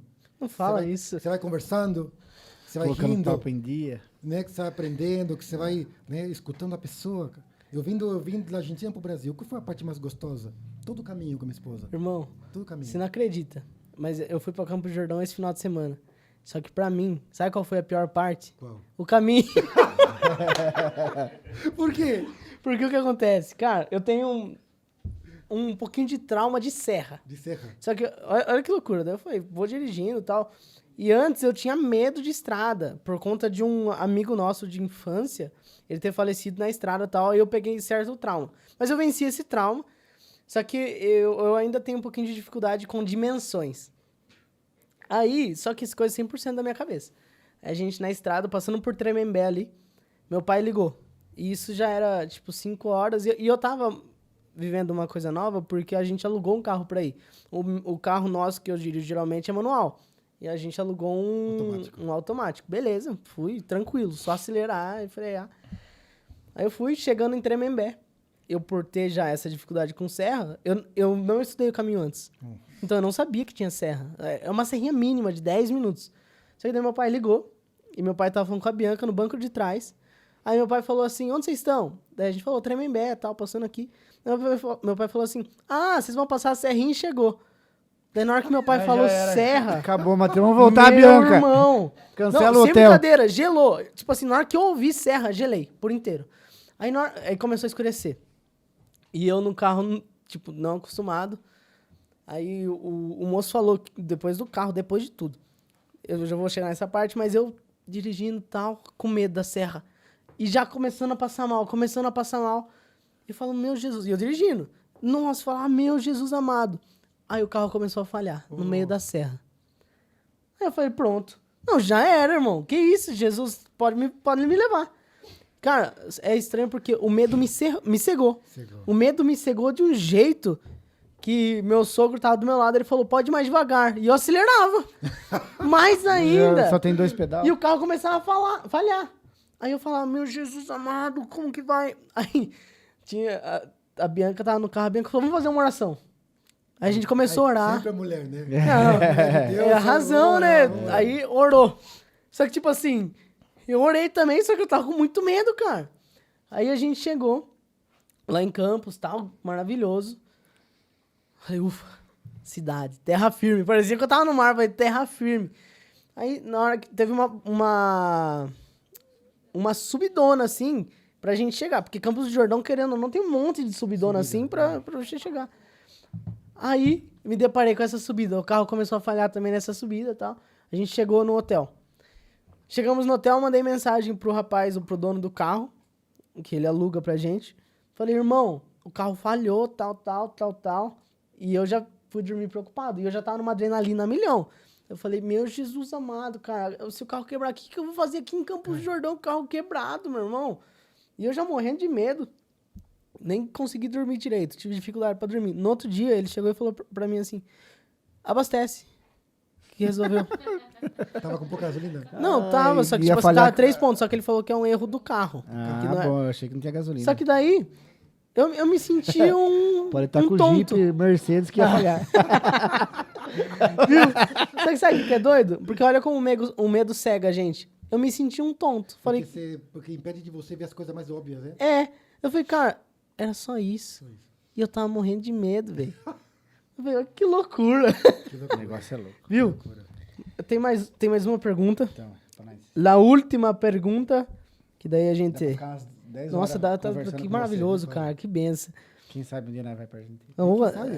Vamos fazer um podcast o na Ira vai junto Argentina. Lá da Argentina. Fazer um podcast na Argentina. Ó, aqui. Ó. Pero que sim, pero que não. O Diego Miranda. Diegão, lá da igreja. Zagueirão. Um abraço, chama. Ó, ele falou assim, ó. Na Argentina, os cristãos sofrem algum tipo de perseguição? Não. Tá igual aqui mesmo. É a mesma coisa aqui. A Argentina sempre foi muito católica. sempre foi católico, sempre foi muito católica a Argentina, né? Teve uma época assim, não tinha perseguição, mas tinha discriminação. É como que ser evangélico é meia boca, entendeu? Por quê? Porque a tradição, a família católica, né, que alguém se convertia, é meia boca. O que aconteceu? No ano de 83, a Argentina passou por um avivamento nacional. Teve um pastor lá chamado Carlos Anacondia. Eu já ouvi falar. Carlos. É um Ele é pastor de da... Como que é o Diz nome? que é muito importante, né? Ele foi muito importante na história do cristianismo na Argentina. Por quê? Porque através dele e de uns pastores que vieram antes dele, que foram americanos, começaram a pregar muito na Argentina. E pregaram. Teve até um pastor americano que pregou, que conversou com o Perón na época, do Perón mesmo. Orou pelo Perón, porque a esposa estava com câncer, né? A esposa de Perón, Evita Perón, morreu, né? morreu de leucemia. O pessoal fala que os argentinos gostavam mais dela do que do mais marido, dela, né? Mais dela, né? Mas então, aí, nesse ano de 80, nos anos 80, a Argentina passou por um avivamento que foi sobrenatural. Sobrenatural. As igrejas... Mas qual foi a chave do avivamento da Argentina? A união das igrejas. Não importa que igreja era, se uniam. Foi o que a gente falou no começo. Se uniu as igrejas se uniu, se puseram de acordo, né? Se puseram de acordo a igreja e Deus começou a usar, cara. Todo mundo endemoniado, o pessoal caiu endemoniado. Incrível. Rapaz do céu. Até os obreiros de igrejas que eram obreiros caíram endemoniados. Por quê? Porque a igreja estava contaminada. Sim, sim. A igreja estava contaminada. Então, quando veio o avivamento mostrou tudo que havia. Meu Entendeu? Deus, mas avivamento mesmo, né? Um avivamento mesmo.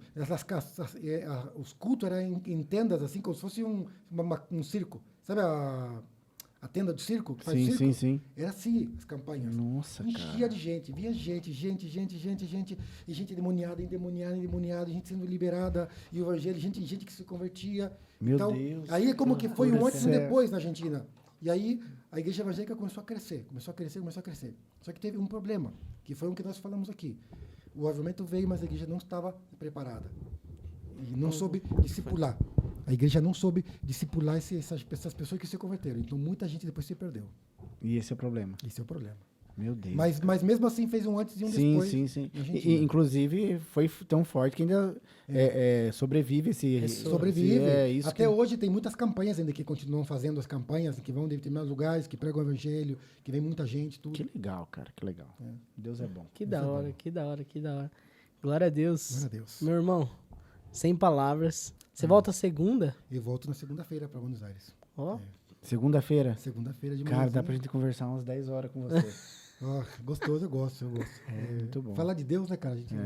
Que Deus abençoe sua vida, Amém. viu? Amém, de verdade. Muito obrigado. Amém. Foi uma honra partilhar Uma a mesa honra, com uma você. honra. Mas pra honra, mim, uma poder honra. compartilhar, é maravilhoso. De verdade, cara, eu acredito que vai ter outras oportunidades pra Sim, gente com conversar de Com novo. certeza. Ou se quando você voltar pra cá, ou quando a gente Você Vou pra lá e tá ir para Buenos profetizando. Aires. A gente faz De um leve. podcast. Já era. Sim. Já tá falando. Treinando.